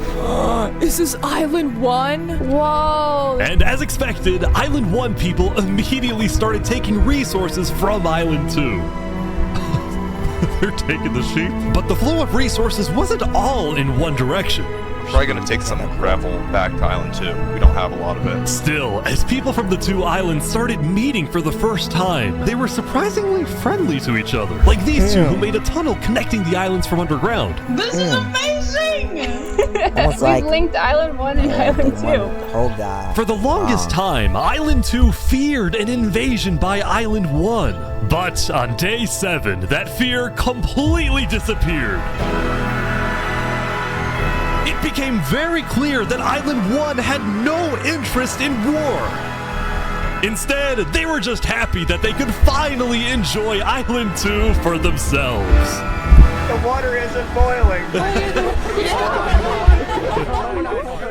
That said, at the beginning of day 7, Lingolini made a big decision.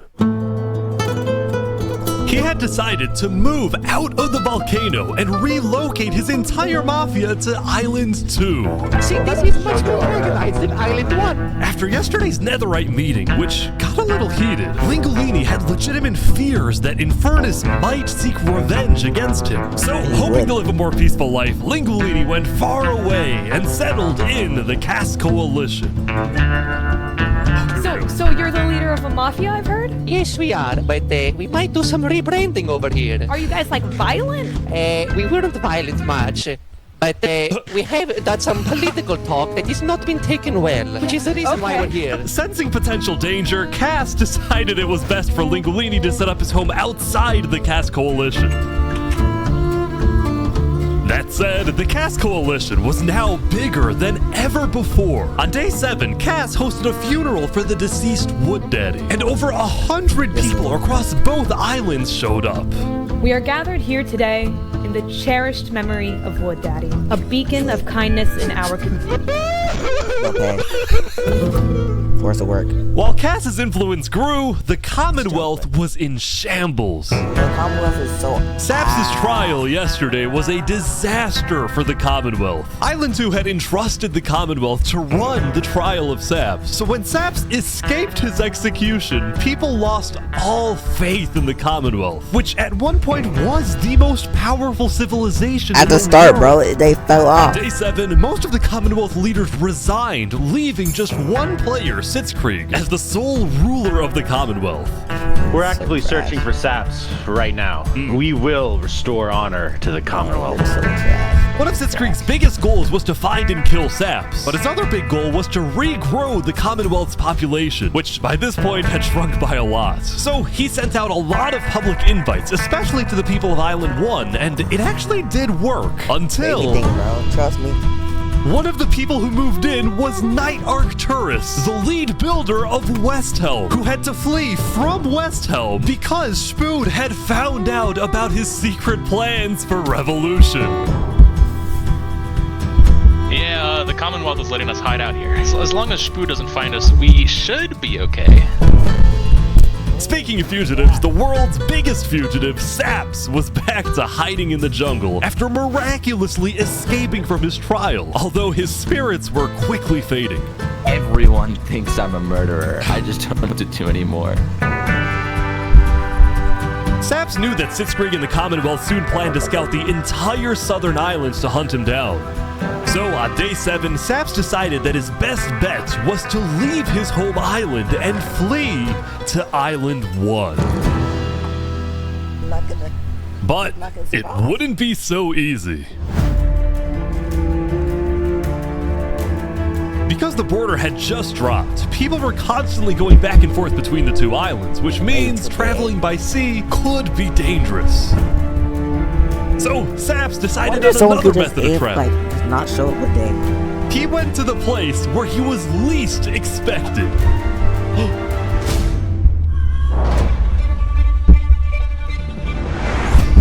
He's trying to use the bridge. No freaking way, bro. No way. Someone notices, bro. What the heck? What are you doing, bro?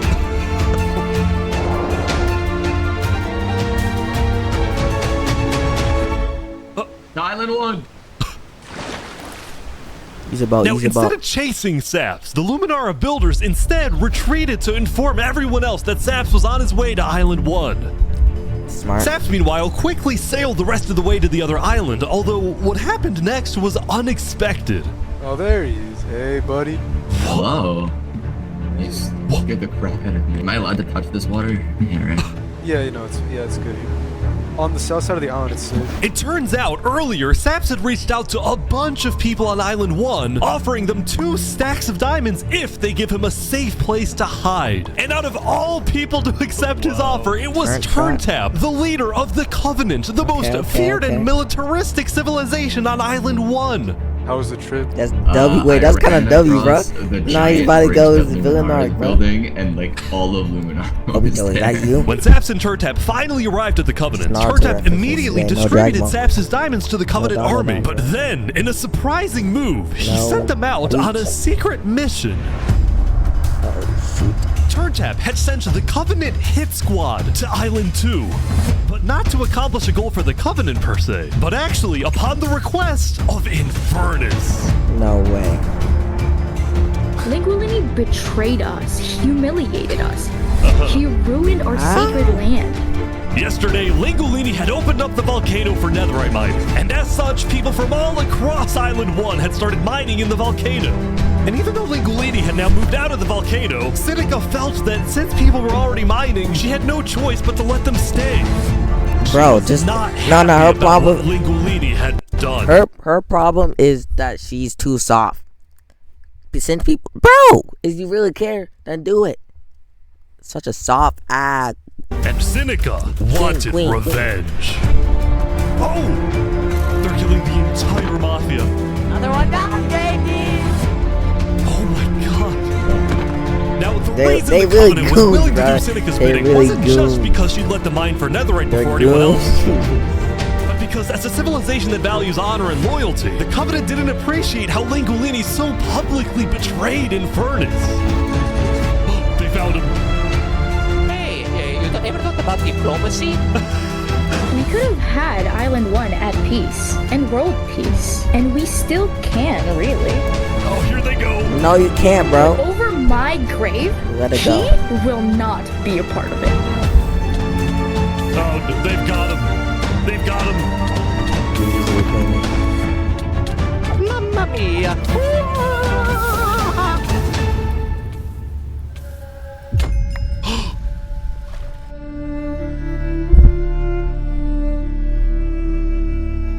The Covenant had massacred the Linguini Mafia. Before anyone could retaliate, the Blue Cross announced they would schedule a hearing, calling on the Covenant to explain what they had done. Things are falling apart, bro. Howdy, Flux. Oh, you Bro, got that some guy's fancy such a armor now. hoe. I hate that guy. Got it from Island 1. Wait, really? Earlier today, Flux and his crew had gotten their hands on a super rare armor trim by trading with the Covenant, who had picked up the armor trim from the Warden when it died. Now, of course, Flux had no idea that the Covenant was also trading with and harboring his arch nemesis, Saps. But he did know one thing. I heard Saps ran to Island 1, so we put out a massive bounty on his head. Flux was now determined to have Saps killed because Saps was the only other person in the world who knew that Flux was behind the murders of all the Island 2 leaders. Basically, if Saps dies, Flux gets away with everything. And ideally, the sooner Saps dies, the better, because of incidents like yesterday. That includes the prosecution himself and their ringleader, Fluxion. Fortunately for Flux, it didn't seem like anyone at the trial believed Saps. If anything, Saps' accusation only made people hate him more, especially the people of Luminara, who weren't happy that Saps accused some of their fellow citizens. What do you want to do to Saps? Kill on sight. We hunted him down. Goons, bro. All you guys are goons. After the murder of their beloved leader 3 Below Zero, Luminara soon planned to host an election, and the current frontrunner was a player named Legacy. Me and my parrot, we've just been going around to different houses, knocking on doors. I think we're gonna win this thing. For a moment, Flux also considered a run for leader, although he had basically already accomplished everything he wanted to do. Look, No matter what people say, Island 1 was planning to invade us. They would have just walked right ahead. But now that we have stronger leaders, more cautious leaders, they're not going to do that. We have world peace. And not because of a bridge, but because of me. No, you don't. There's literally a war going on, bro. Not war. Since the beginning, Flux's philosophy was simple. You can never show kindness to your enemy if your enemy wishes to destroy you. If you build a bridge, they'll use it to invade you. If you offer them aid, they'll use it to kill you. This is why Flux believed it was necessary to eliminate the Island 2 leaders who wished to be kind. But the cost of their deaths was devastating. The people of Tricolor still mourned Jophiel, building a massive statue to honor their deceased leader. We've just been trying to focus on restabilizing our nation. Obviously, the passing of Jophiel hit us pretty hard. Meanwhile, the people of Aperion had elected a new leader, but Aperion was never quite the same after the death of Alkaline Elk. The people of the Commonwealth were also in shambles, having a much smaller civilization than they started with. And even though there was some peace on Island 2, people didn't feel a sense of calm, but instead a sense of unease and revenge. They needed closure, and they were determined to kill the person who they believed murdered the leaders they loved. Saps knew that it was only a matter of time. This will keep Boruto, bro. This will keep Boruto. Yo, Kawaki. Before someone way hunts him down, or someone in the Covenant betrays him to collect the massive bounty on his head. So Saps made a last-ditch effort to try and get a strong ally for his cause. He asked Turntap to take him to the largest nation on Island 1.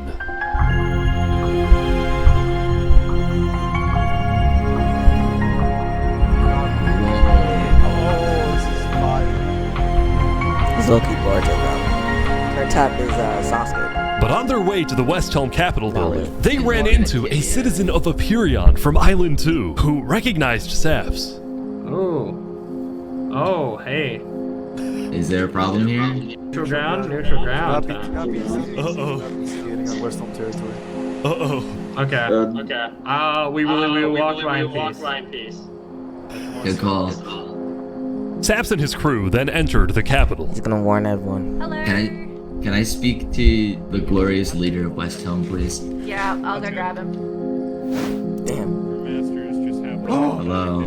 The Covenant leader brought me. Can we have a meeting? I'm not gonna lie, Saps. You coming to me asking for a meeting after what happened last time, even if it wasn't to do with you. Listen, I just want to talk. What about what? At least explain, because I'm innocent. He don't Saps, care at this point. I'm sorry. No. Ultimately, Shpood rejected Saps' request for a meeting because Shpood didn't exactly trust him and had no real reason to help him. So instead, Saps tried another civilization, the Alcaracina Pirates.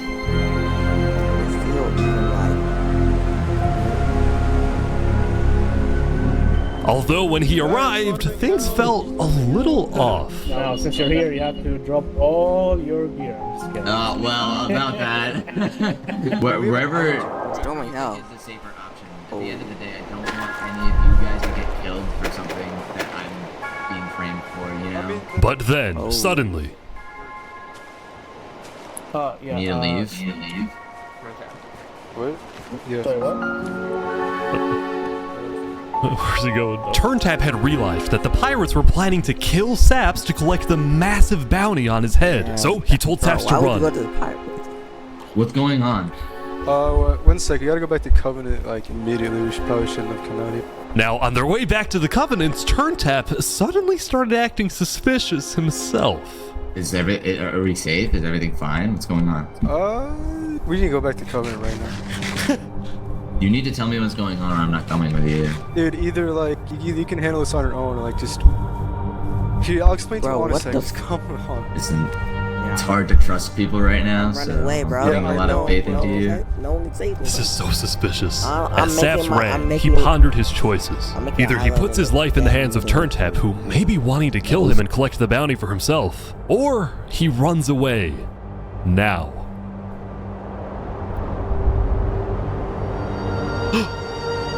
run, bro.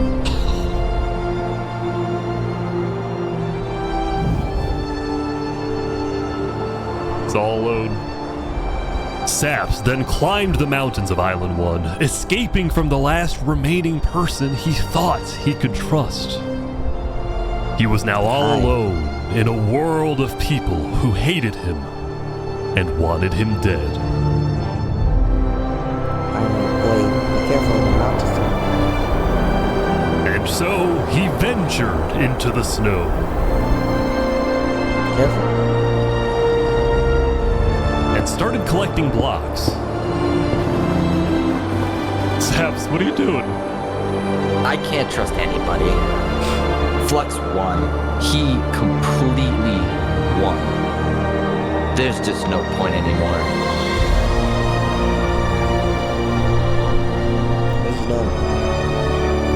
On day 7, Saps built a tower in the tundra, a monument for people to remember him by. Oh my god. And he planned to jump off.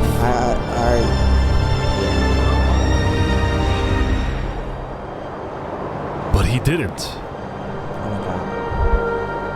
If I have to die, I'm gonna make sure he does too. Ooh, whoa, this plot kinda crazy. This plot kinda nice. Day 8.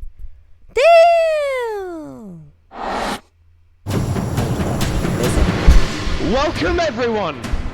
Today we have 2 new prisoners who will fight to the death.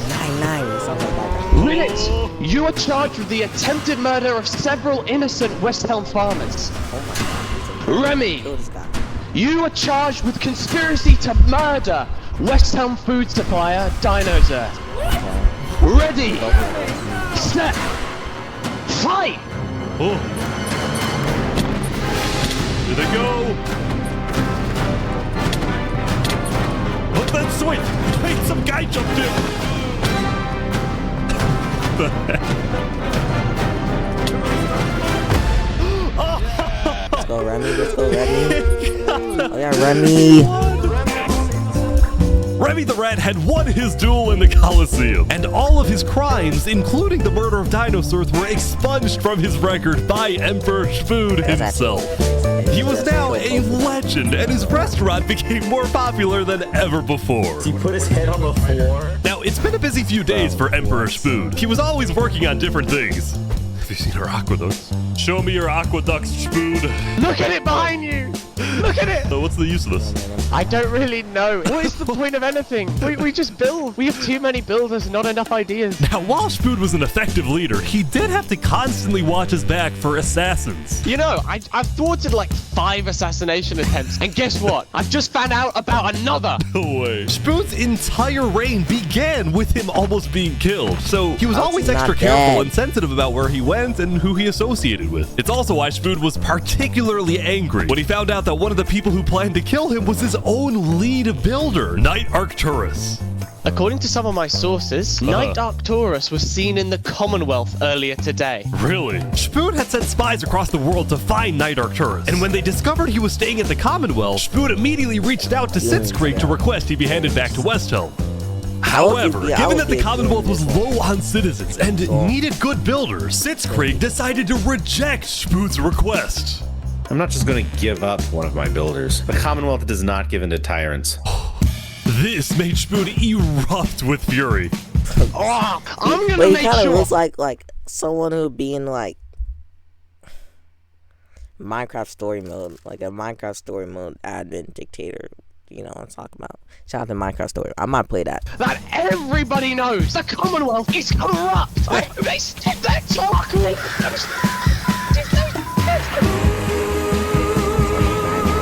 9. And so Spood went around telling everyone about how much he hates the Commonwealth.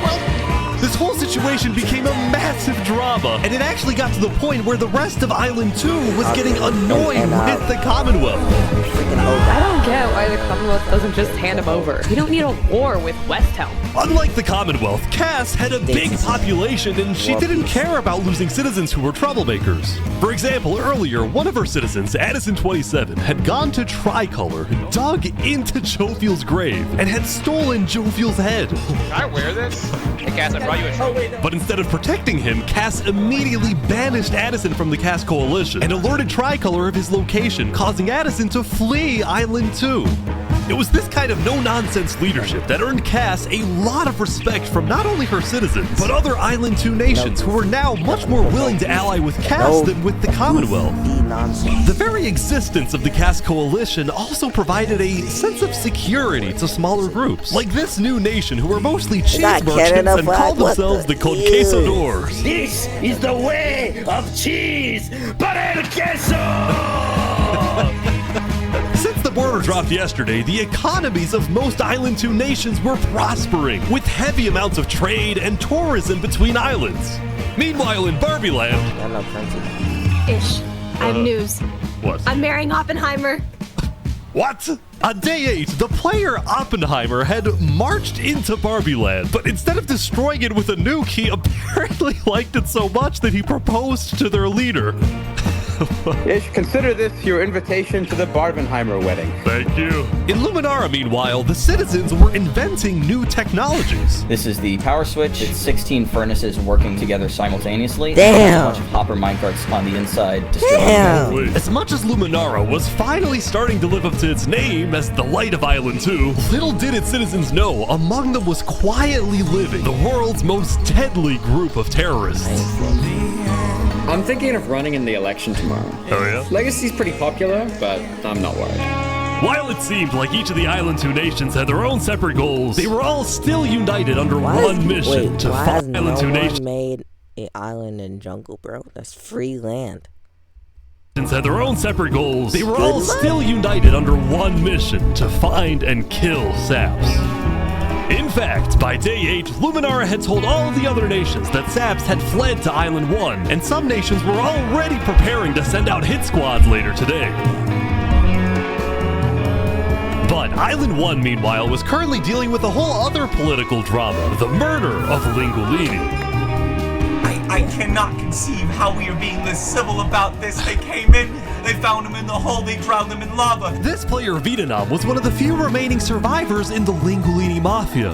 Vietnam had escaped the Covenant's attack and wanted to get revenge against the Covenant, but was finding it surprisingly difficult to gather support.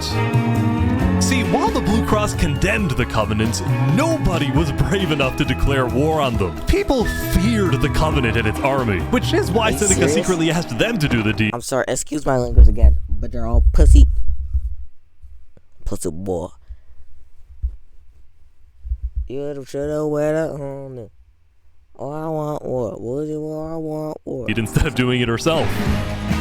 If people knew that she was behind the attack, she would be in big trouble.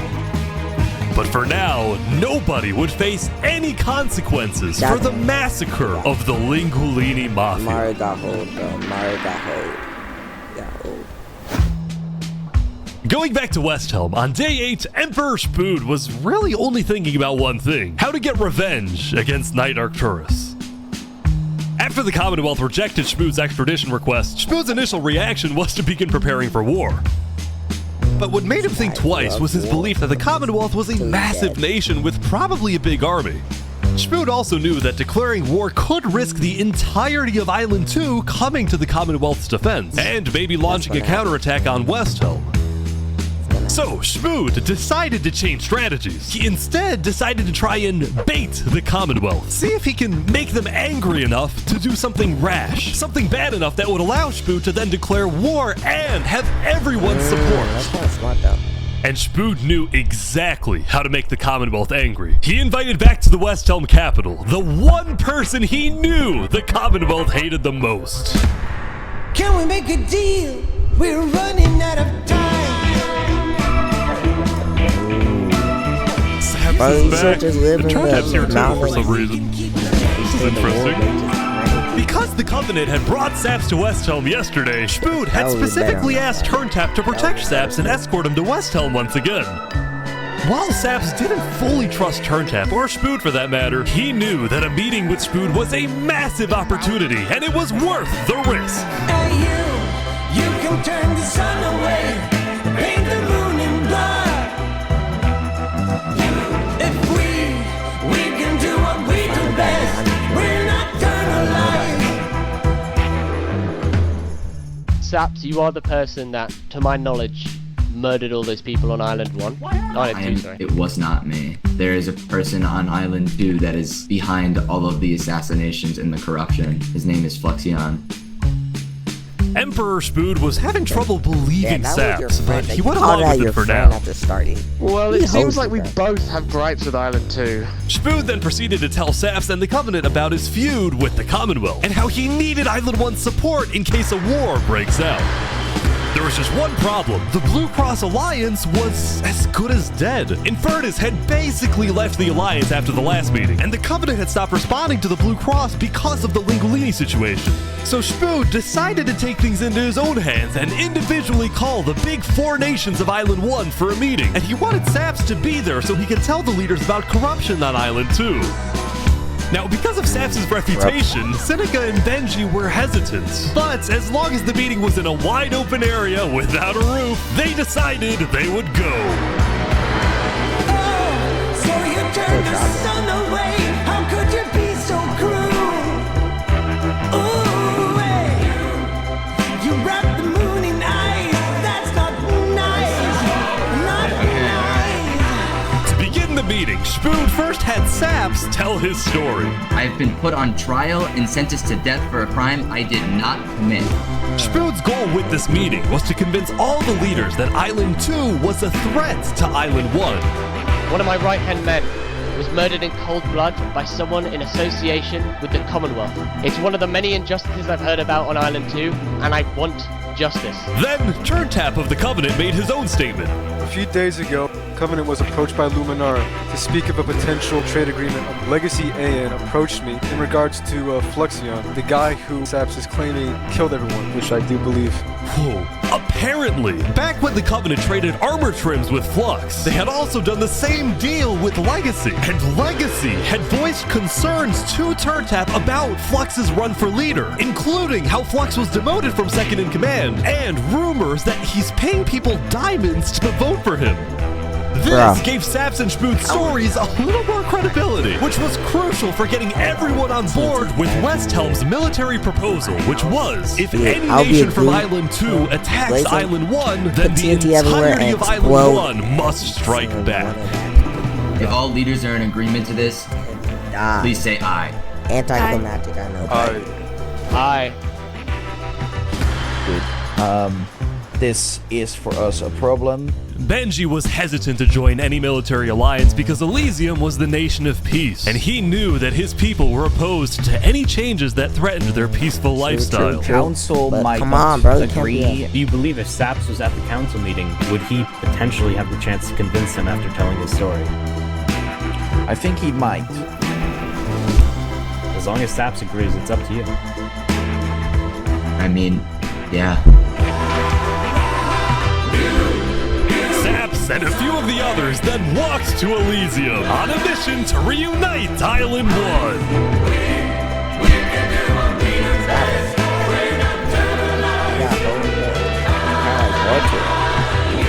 I have been framed for the mass assassination of Island 2 leaders by Fluxion and his conspirator.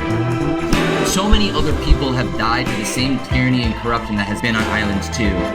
I'm just so lucky to be alive and share my story with you guys.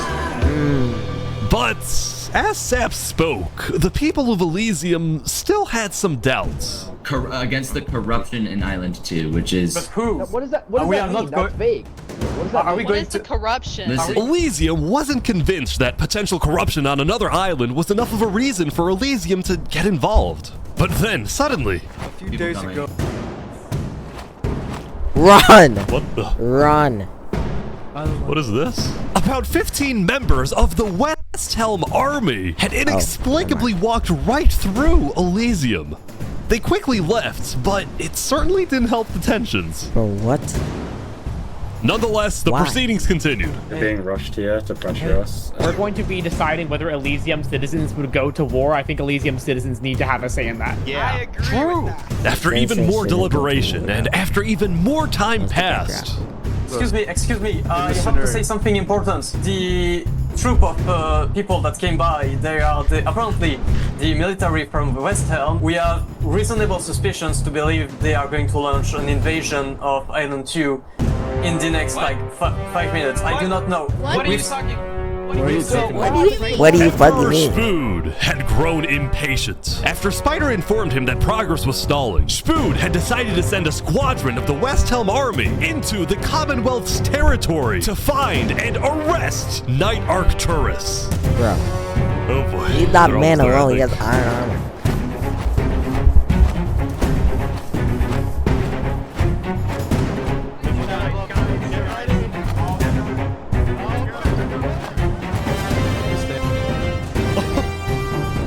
Hello, Ben.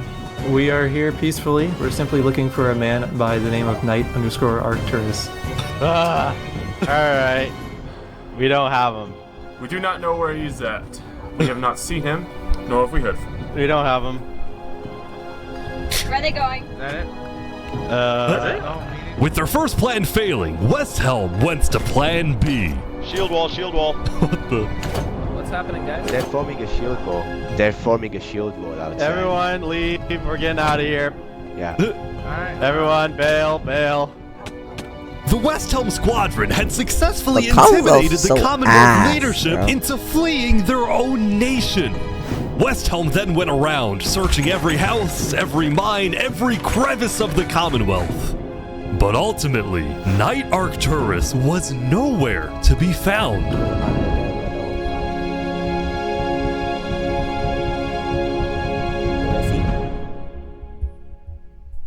Meanwhile, at the Cast Coalition.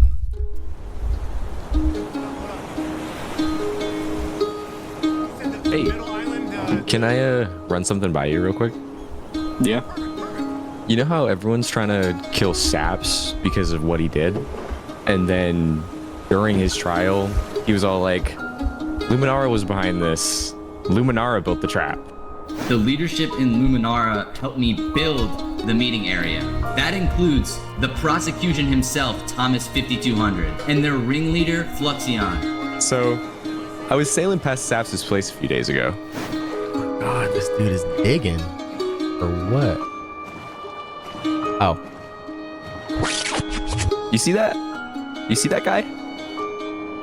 Yeah. Isn't that Flux? Yeah, kind of looks like him. Yeah. What's he doing at Saps' place? And why is he gathering blocks? W detective. You go to show Cass. What do you think? Interesting. Wait, W character, bro. W side character. This is how you build it, bro. You know what? Go show this to Tricolor. And probably also Hyperion. I'm on it.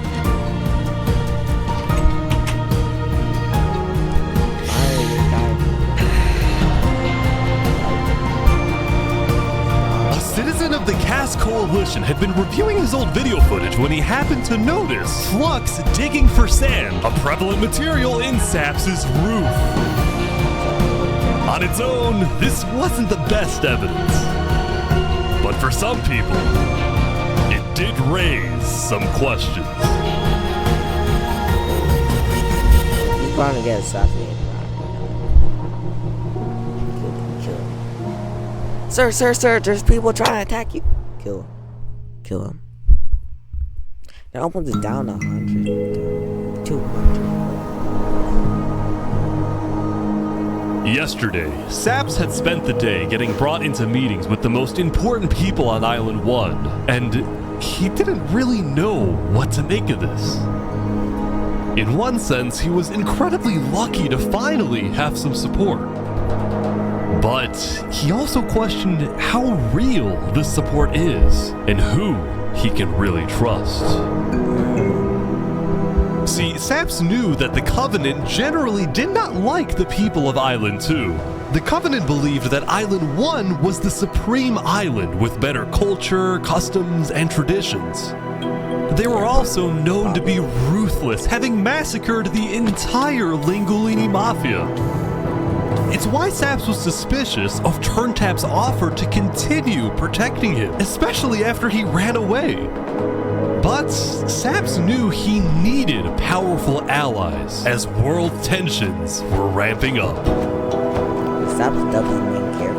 When Spoon invaded the Commonwealth yesterday, he got a lot of criticism, mostly from his own neighbors, who were blindsided by the move. Spoon could have dragged all my people into war. Elysium is a nation of peace.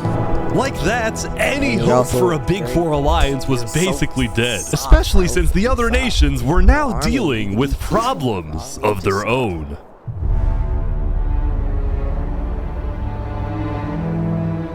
Earlier yesterday, Queen Seneca had found out that Elysium's newspaper, Daybreak Media, had somehow found out that she had directed the Covenant to kill Lingolini.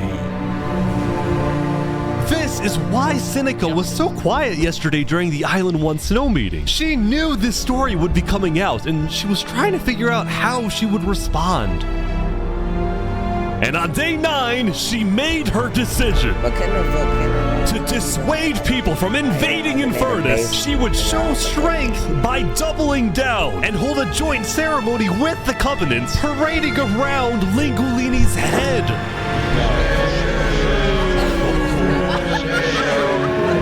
Bro, can't this thing explode already, bro? Can't explode.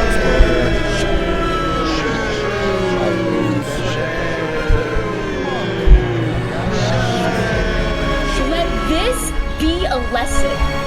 Shame to those who disrespect our volcano.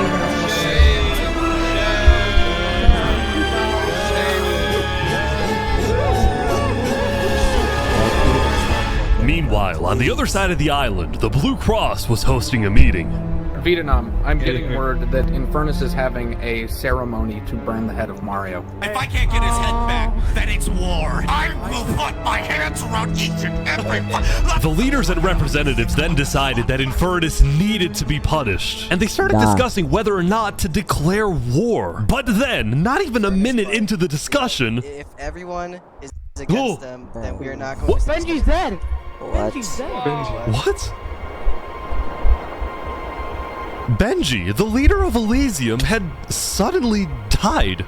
And before anyone could even ask about what happened, a member of Daybreak Media made a shocking revelation. We know that Benji had been one of the people who made the call to kill Lingolini. What? Oh my god. Apparently, Benji had admitted to Daybreak Media that he, alongside Infernace, had approved the killing of Lingolini. At the time, Benji believed that killing Lingolini would finally resolve the conflict over the volcano and bring peace to the island. But he ended up seriously regretting this decision. So he told Daybreak Media everything, exposed Infernace, and then ended his life. Yeah. Now, because Benji had repented, the Blue Cross Conference decided not to punish Elysium and instead focused on Infernace. I don't know about war. Maybe a trial? Give Infernace a chance to tell their side. Flux was representing Luminara at the meeting, and the leaders actually agreed with his idea. So later today, there would be a trial against the entire nation of Infernace. Now, when the meeting came to an end, Flux was approached by a few guards from Tricolor. Kill. We know about the assassinations, Kill. alright? What assassinations? You're under arrest. You're coming to Tricolor. You're gonna have a fair trial. Just come with us. What are you talking about? Tricolor had issued an arrest warrant for Flux after they obtained incriminating video evidence from a citizen of the Cass Coalition. being possibly responsible for the death of Jovial in any capacity. What are you talking about? We know Seraphim was guilty of that. There are concerns that you may have been involved in other ways. If you believe yourself innocent, I believe that you are. I trust that you're innocent because you told me you were. But right now, the most important thing you can do is simply go to the trial and prove that you're correct, which I believe This you is are, an okay? outrage against Luminara. I cannot No. believe that you would accuse me of this. Now, the truth was, Tricolor wasn't necessarily convinced that Flux was guilty. They just wanted Flux to go to trial so that he could answer their questions about the videotape. Why didn't you not bring this up beforehand? So if you were meeting, run away. You're seriously scared that I'm going to run away from Yes. the trial? You agree after what Yes. happened with the Commonwealth, we could never be too careful about stuff like that. We're both Fine, not. I will go, but this is an outrage. All right, let's go. We're gonna remember. We will not stand for this. I don't care. Arrested by Tricolor. Bro, he's running. He's It's stopping. like stopping every few seconds. We'll stop. Don't worry about it. The group then passed through Elysium and were about to sail off to Island 2 until... Oh my god. Reincarnation of...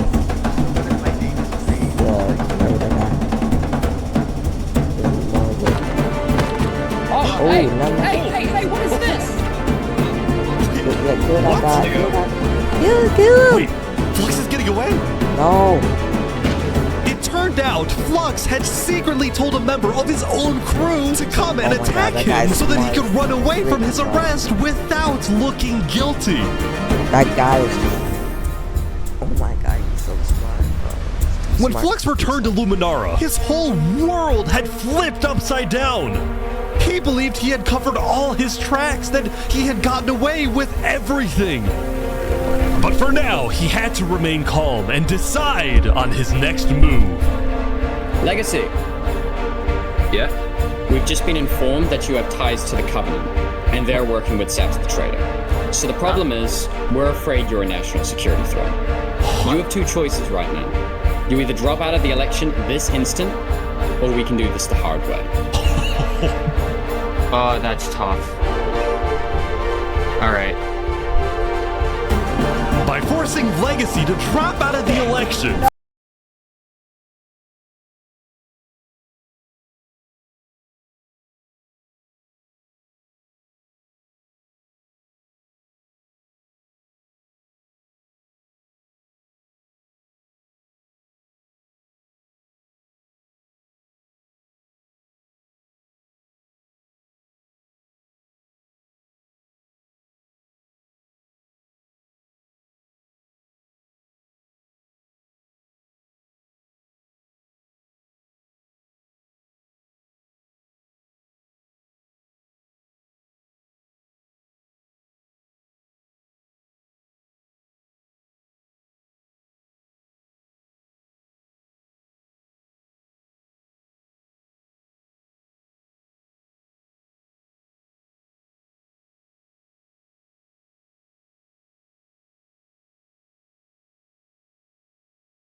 We good, Mud?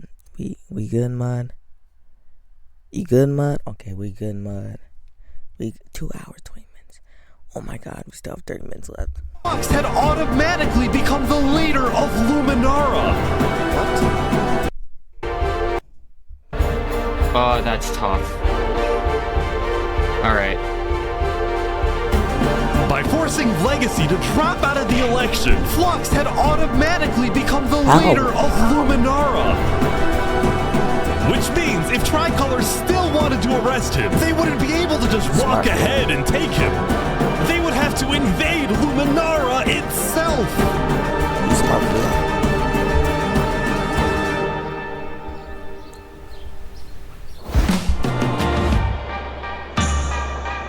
Yesterday, Emperor Spood had caused a lot of chaos with his failed attempts to capture Knight Arcturus. So he spent day 9 repairing relationships, but also forming new ones. For example, earlier, Spood had received a message from a player named Addison27 who wanted to sell Jovial's head in exchange for Netherite. Spood accepted the deal, gave Addison a place to meet him at, but then he gave Addison's location straight to Tricolor. Armor. Show us the head. Yeah, there it is. Oh no! Give it right now.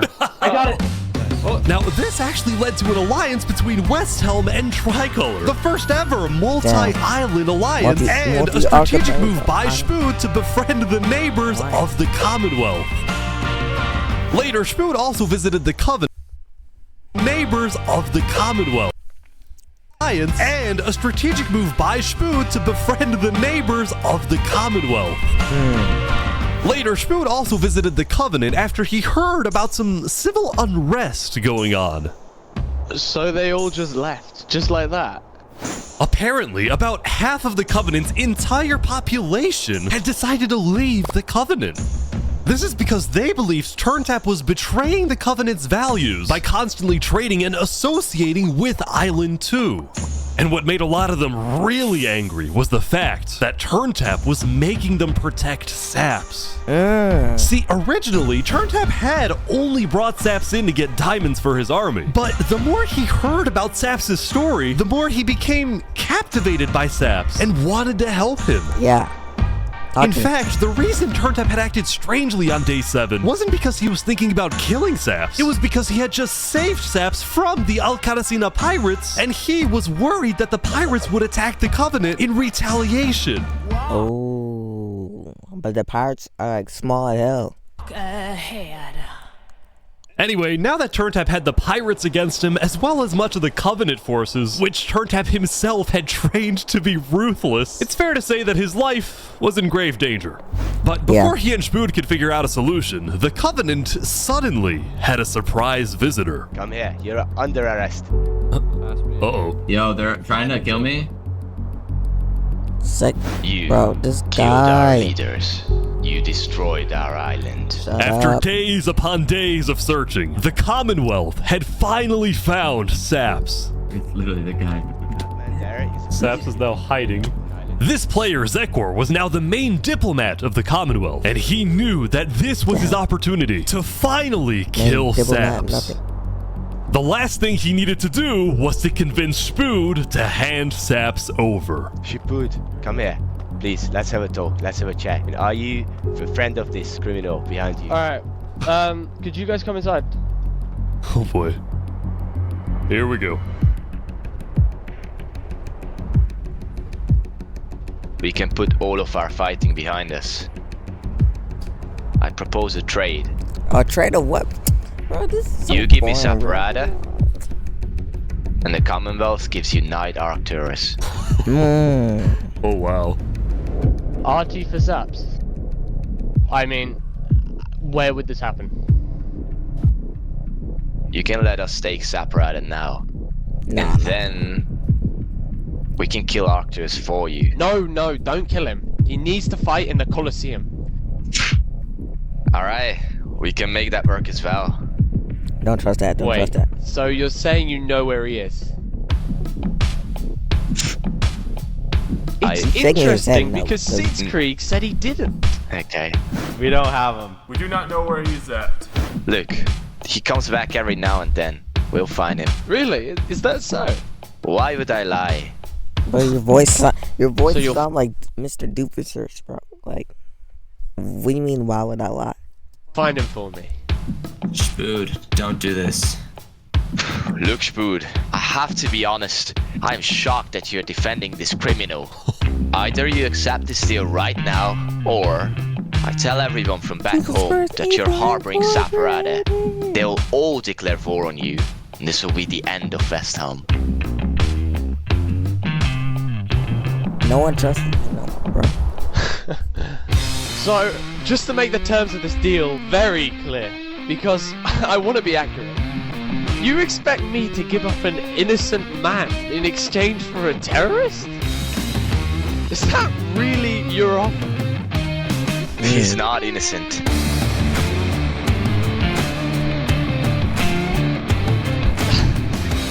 Alright.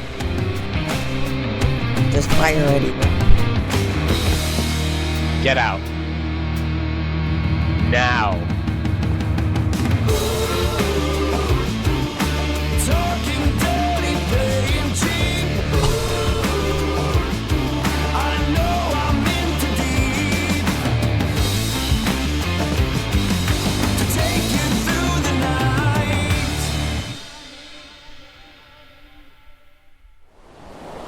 Soon, it would be time for the trial of Infernace, which had become a very anticipated event because Seneca had told everyone that she actually planned to attend.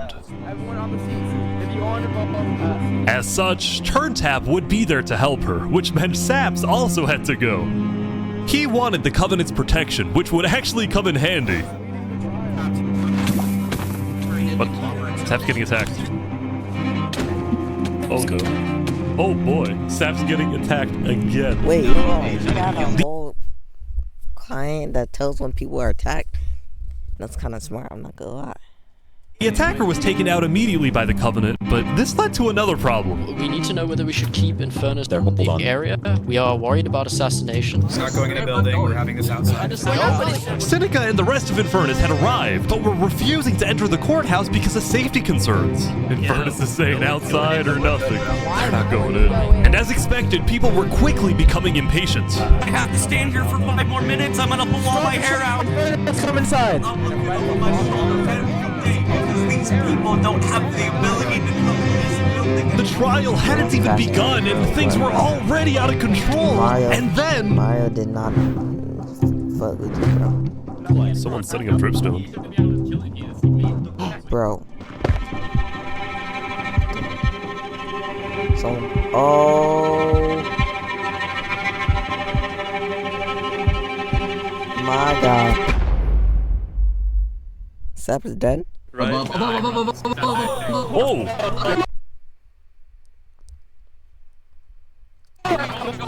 Turntap is dead. Wow.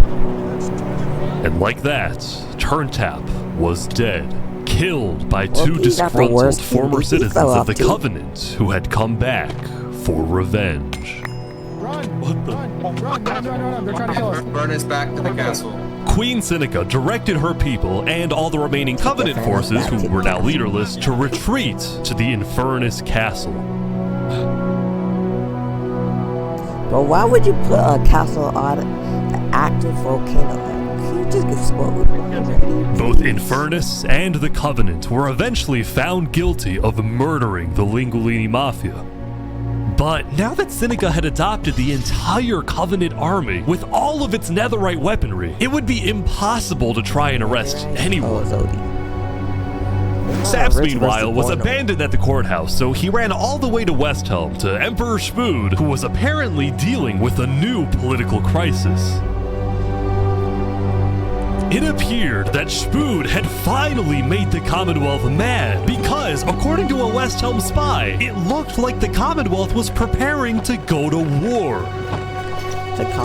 And on top of this, Spood had received a message from Sitzkree inviting him to the Commonwealth for a meeting. Now, of course, Spood suspected this was a trap, but his second-in-command Spider had an idea. Let me go instead. Let them kill me, and if they do, we'll have the right to obliterate them.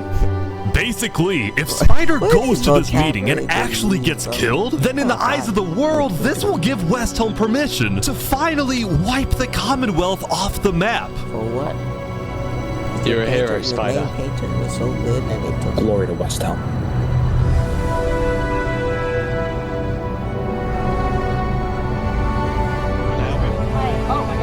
These guys are all waiting for something to happen.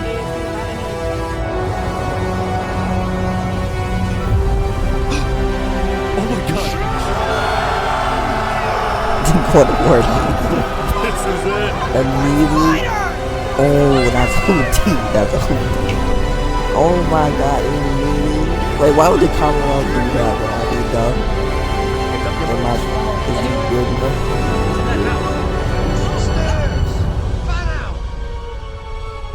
Wait, what? Where is everyone? The Commonwealth had been completely abandoned. They fell for it. They're going West Helm. See, after Zekor's meeting with Spood, Sitzkrieg had tried to rally all of Island 2 against West Helm, but not a single nation joined him. Throughout its days, the Commonwealth had faced chaos, infighting, global humiliation, and now Sitzkrieg was utterly defeated. Yeah, duh, bro. So, as a final jab against West Helm, Sitzkrieg decided to kill Spider before dissolving the Commonwealth once and for all. Bro, the Commonwealth's so ass, bro. Sitzkrieg and his remaining citizens then decided to pack up and relocate to the one place in the world that West Helm wouldn't be able to infiltrate. What? Bro, explode already. Explode. Come on in, guys. Welcome to Infernace. Thank you, Seneca. There are so many people. Oh my god. Infernace is massive. Damn, the power skill has gone crazy.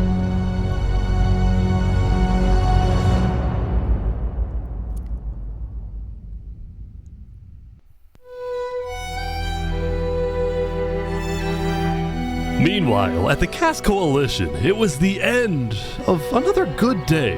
The farmers had produced plentiful crops, the businesses had made lots of sales, and there was even a birthday party. But while her people were happy, Cass knew very well that the outside world was quickly growing out of control. As leader, it was Cass's duty to keep track of all the world conflicts. But by day 9, they were simply overwhelming. She watched from afar as the Commonwealth fell apart. She watched as world leaders died left and right. She watched Infernace avoid justice by blocking themselves off, with Netherite at their defense, as well as the Volcano's sheer height. Yet despite all the turmoil, Cass spent most of the day trying to solve what was now the world's biggest mystery. Who had really murdered all the Island 2 leaders?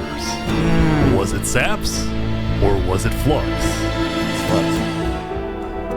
See, earlier at the Blue Cross meeting, members of the Cass Coalition were listening carefully.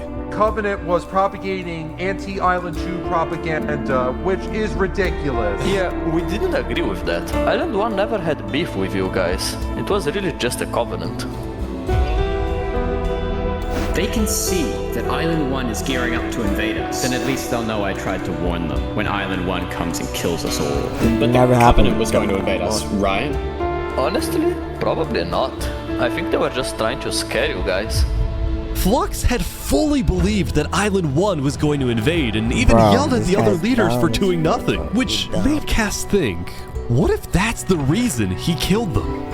Besides, what would be Saps' motive? There wasn't even a motive alleged during his trial, yet he was still found guilty.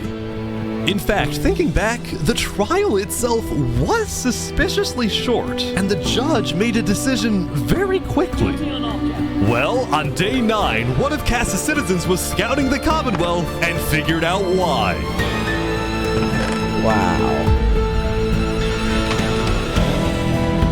Flux had bribed the judge to ensure Saps was found guilty. When Cass discovered this, she immediately called for a meeting with local leaders. It's been Flux this whole time. I'm so mad. He needs to die. I never thought I'd say this, but you have my permission to invade Luminara. Okay, I'll tell my guys to prepare for battle. No, there won't be a battle. We go in, we take him out, we leave. Got it? Sounds good. See? Alright, first thing tomorrow. That's crazy though. They took a whole 4 days. Damn, 319. They struggled. Welcome, everyone. Welcome. We gather here today because, well, we never got the opportunity to properly mourn our previous leader, Three Below. Bro, this guy's He was more than just a Luminaran, he was a friend. And I'm very much excited that we can continue his legacy and complete the bridge which he would have wanted. He's gonna just go to war. Oh no, he's just gonna go to war with, bro. I think he's xenophobic. I think he's island xenophobic. I think that just, yeah.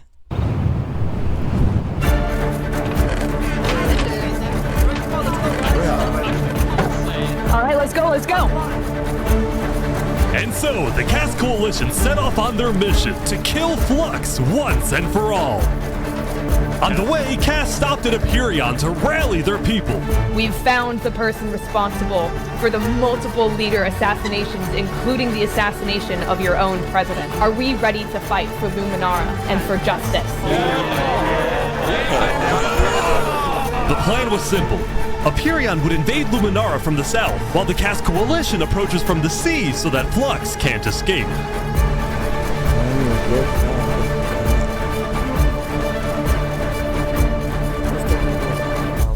And I just, Oh, they're here! They're here! Flux is running. Surrender! They're after him. Surrender, Flux! I don't want to do this! Oh! Okay, wait. Wait, surrender! Okay, surrender. Surrender. I'm not moving. Stop. Flux, you are under arrest, killing Jag, Alki, members of Tricolor, and leader of Commonwealth. This is an outrage! And attempting my assassination! Hey, stop! Flux had stopped and surrendered, but there was a bit of confusion. He's entitled to a fair trial. Wait, I thought it was homicide. He's our president. They're trying to arrest our president. Going in, Cass had been under the impression that the people of Luminara wanted Flux to be overthrown, when in reality, most Luminarans knew nothing about his crimes. Don't hard speaking to a mass murderer right now. Don't let him get through the crowds, guys. Where's Legacy? Luminarans, do you want this man alive?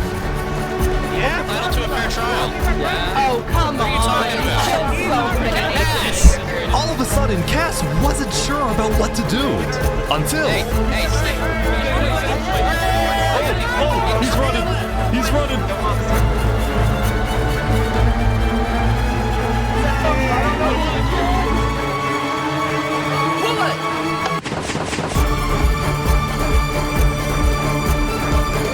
But this guy's actually too smart. You gotta be kidding me. Oh my gosh! He's actually too smart. Flux had killed 5 people using a secret trap he had built the day before. This bought him just enough time to escape. That said, Flux knew there'd be a lot of people after him, so when he dug to the surface, he ran straight to the ocean and fled Island 2.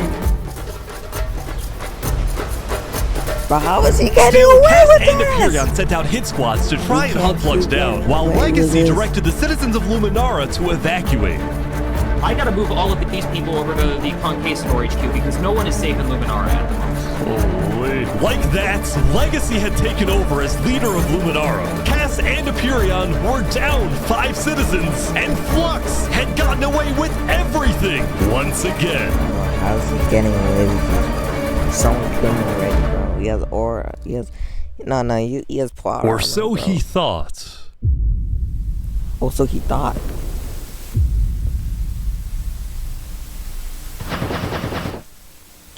What happened? Ender Pearl. I am so confused on what's happening right Oh now. my god! Oh my god! Oh my god! Oh my god. Oh my god!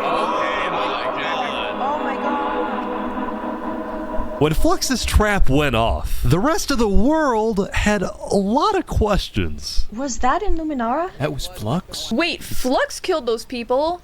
Yeah. Oh. On day 10, word began to spread about what had happened. That was Flux's trap? Yeah, Flux built that trap. Which made people think, was Flux behind the murders of the Island 2 leaders after all? Dude, I think Flux was behind everything. Saps was right. Suddenly, the world realized that Saps had been telling the truth. Bro, people are so dumb. What do you mean, finally? I mean... Saps, how do you feel? Dude, finally, I'm so happy. I would believe. For the first time since he had gone into hiding, Saps had been vindicated, proven innocent, and the world was finally on his side.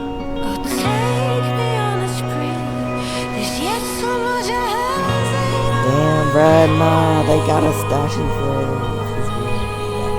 And now, instead of hunting for Saps, all of Island 2 was determined to find Flux.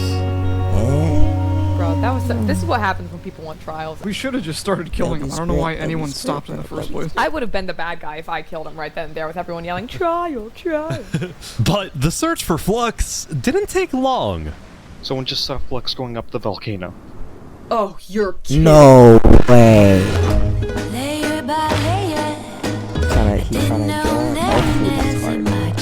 I hope they all explode. Seneca had offered Flux refuge at Infernace under the condition that he and his crew build deadly traps all around the volcano perimeter so that nobody can break in.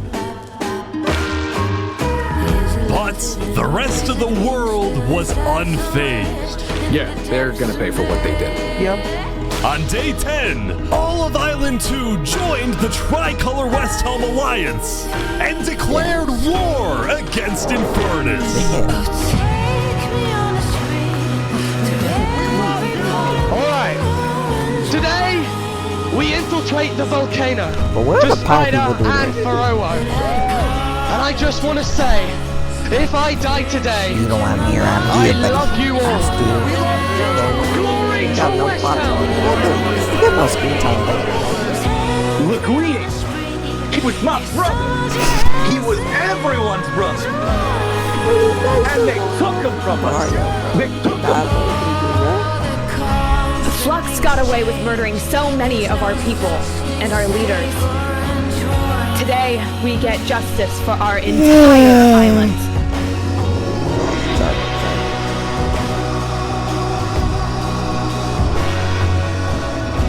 Okay, vamos, amigos, vamos. All right, everyone in. I'll meet you at the Coliseum.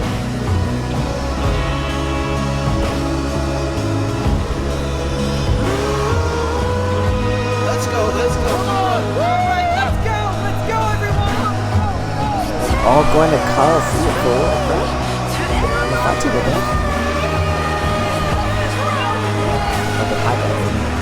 This Coliseum have fun.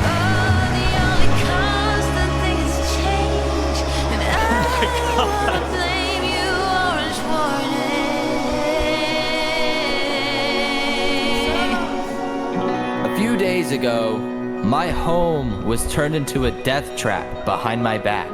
By your friend. I was framed and then forced to go through a rigged trial. Guilty on all counts. Yes! But why did you do that? A few days ago, every single person in the world wanted me dead. But today, you all know the truth about who really killed our leaders and our friends. the Flux! Today, we walk ahead. We storm the volcano. Yo, why is it lagging?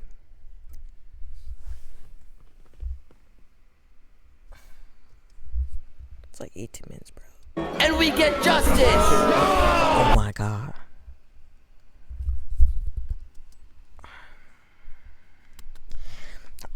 Fun fact, I used to watch YouTube before, just because of this issue. No one's watching more than 2 hours of this. This is at least at 3 hours. So I'm gonna just put it at 720, bro. I don't care.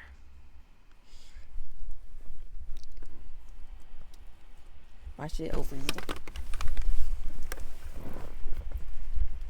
I mean, my oh my god, it's hot.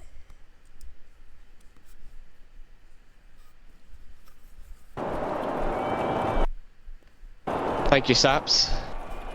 Alright, everyone, listen up.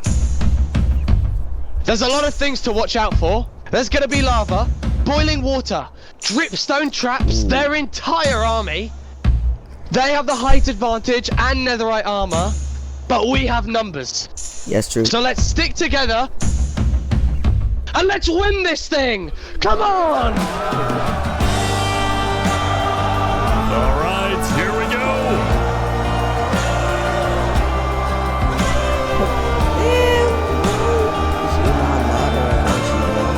There's so many people. You make me all blind with your civil rights. You demand that I eternize your name. There's thousands of people. I think there might be a problem. This is literally like Naruto, bruh. But she's not Naruto, bruh. Living by the rules, Teen Witch, high school blues. Walk ahead.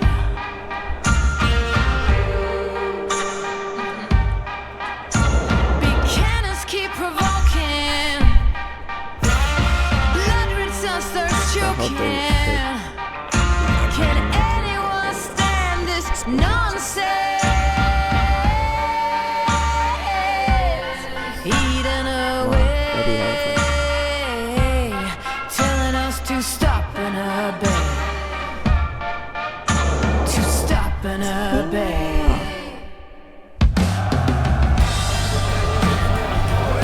They're pouring water on the lava, but the water still burns.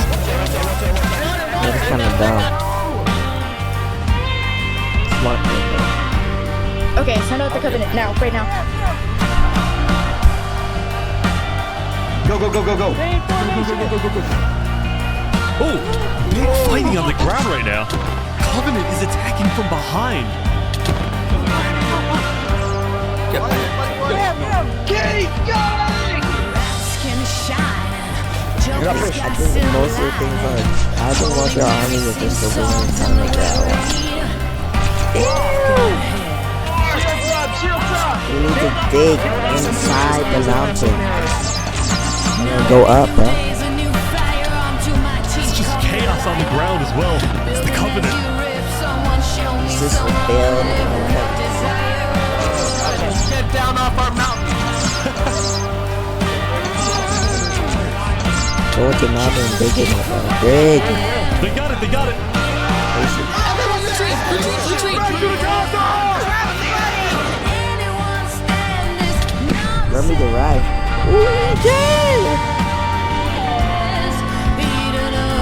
He died. Yep.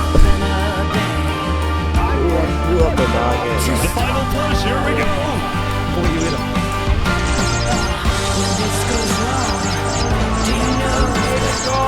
Do you know what you wish for?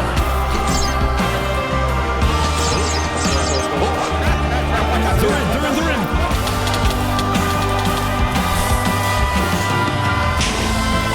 Oh my gosh! Look out for the hole!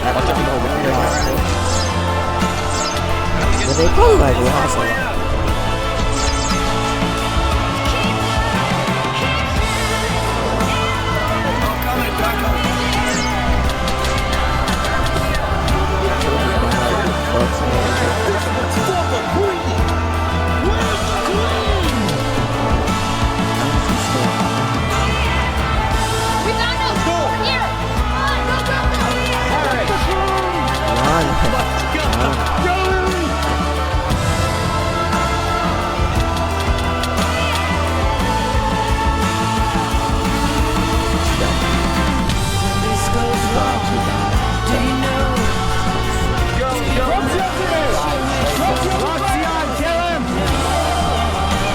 Bro, they kinda died the worst way. Like, oh, I'm sorry. They died so sorry. I jump off.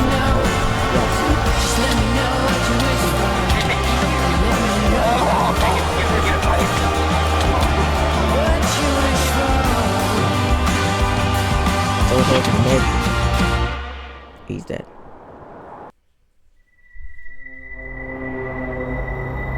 If you would died there, bro.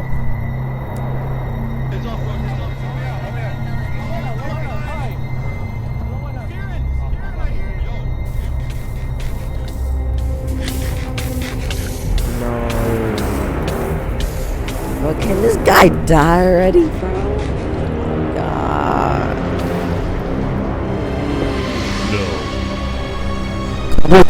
Die already, bro? Can he die? Oh my God. Oh my God, bro. No, of course he has a total. Just die. Yo, this guy is actually. I saw him! I saw him! We're gonna kill him! Run away!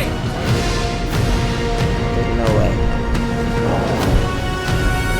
He's missing? Hold on.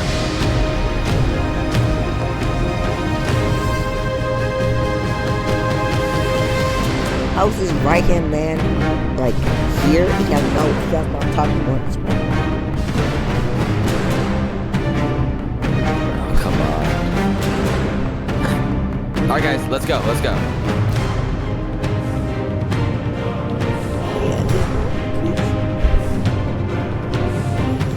Like you gotta lose, just make this come after you, bro.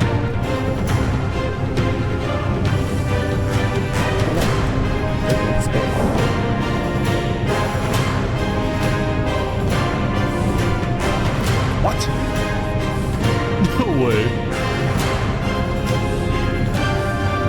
Just fight to the death. Come on. He's your friend, bro. Wow, you actually showed up. Can't say no to a friend, can I? Friend, bro, you hold him, bro. Let's make this a fair fight, okay?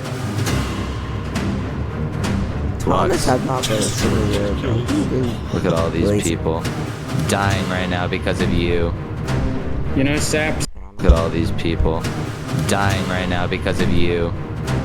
You know, Saps? It's not really. Like, it None don't of make this would have sense. happened if you had died like you were supposed to.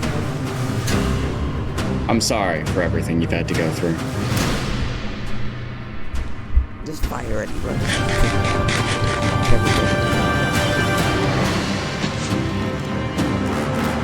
Thomas, stop moving, bro. You see if it comes.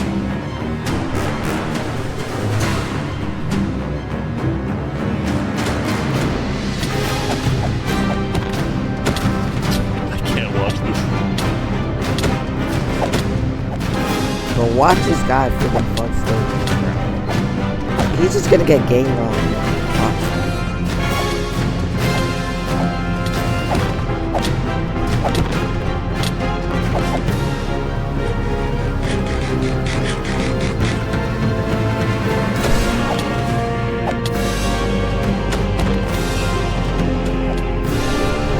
Mic probably gonna be way too loud. I gotta like lower it. Ooh, the lava got me. Oh my gosh! Come on, kill him, bro, kill him. Don't let him win, bro. Please.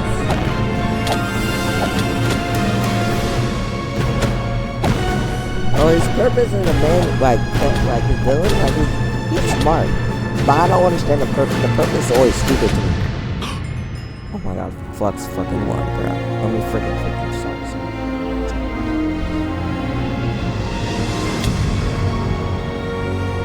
No way. He actually won.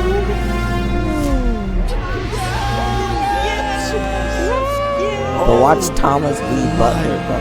Good job. Good job.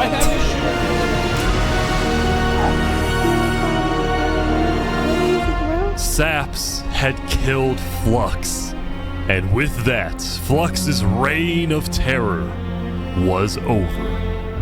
That made no sense until Thomas come out of the blue and take over. My master,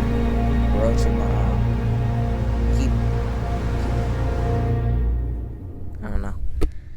Alright, bro, it's WVid, bro, WVid. Days later, come on. Damn, 129. Oh, there's no one left. Today, we gather to honor the lives lost in the Battle of Infernace. There was actually a lot. Since then, I think that's a lot. We haven't felt the same. I know I certainly don't. The Island 2 West Helm Alliance had defeated the Infernace forces. Let's go. But winning had come at a high cost.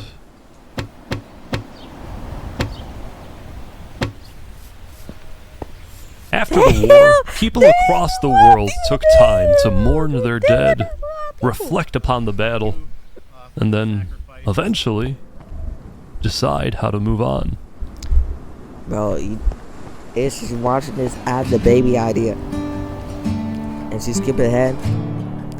Basically what now the baby that idea Infernace, is. the Covenant, and the Commonwealth were off the map, there were talks of creating a nine days, world government. To get a baby. But ultimately, it never really materialized, and all the remaining nations just agreed to do their own thing and have and then they spawn in. Come on now. That's a gold idea. It's gonna last forever. Ever. Island 1 had taken the brunt of the war. Crops trampled, the big tree scorched, the volcano ravaged. As a result, people across Island 1 struggled after the war. But I'm dead. Some of them joined cults, while others moved to Island 2 in search of a better life. Elysium was fine though. Instead of going to war on day 10, the Nation of Peace had decided to hold a peace festival. And on their shore was something new. Ooh, the bridge. A bridge stemming all the way from Luminara.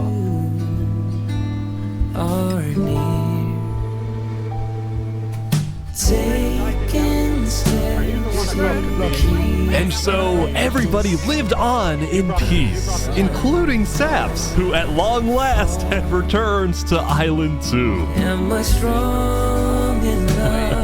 Those brings back memories. Still, the world wasn't totally conflict-free. The Cass Coalition Bakery was yet to be exposed for causing the death of Wood Daddy. And Knight Arcturus was still in hiding, yet to be found by Westhelm. It's a big world, so it's not a surprise that many stories like these may just never end. But I think there's some beauty in that. Bro, add the baby idea.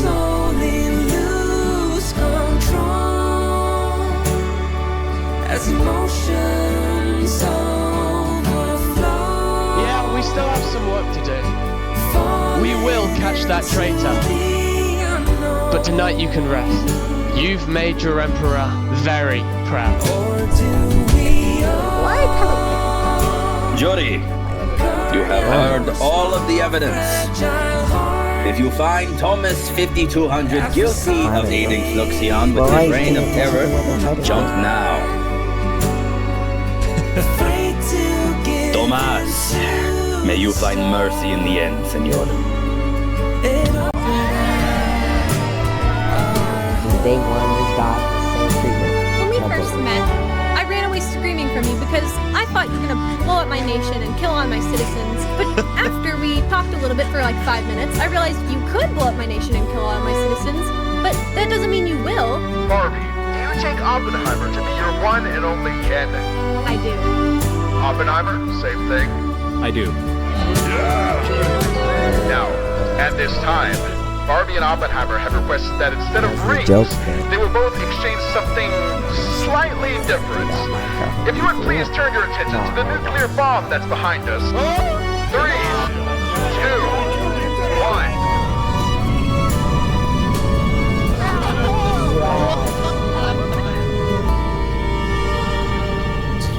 1. Explode!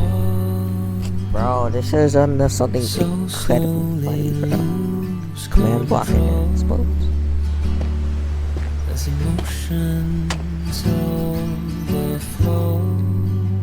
Bro, he's not your friend, he holds you, bro.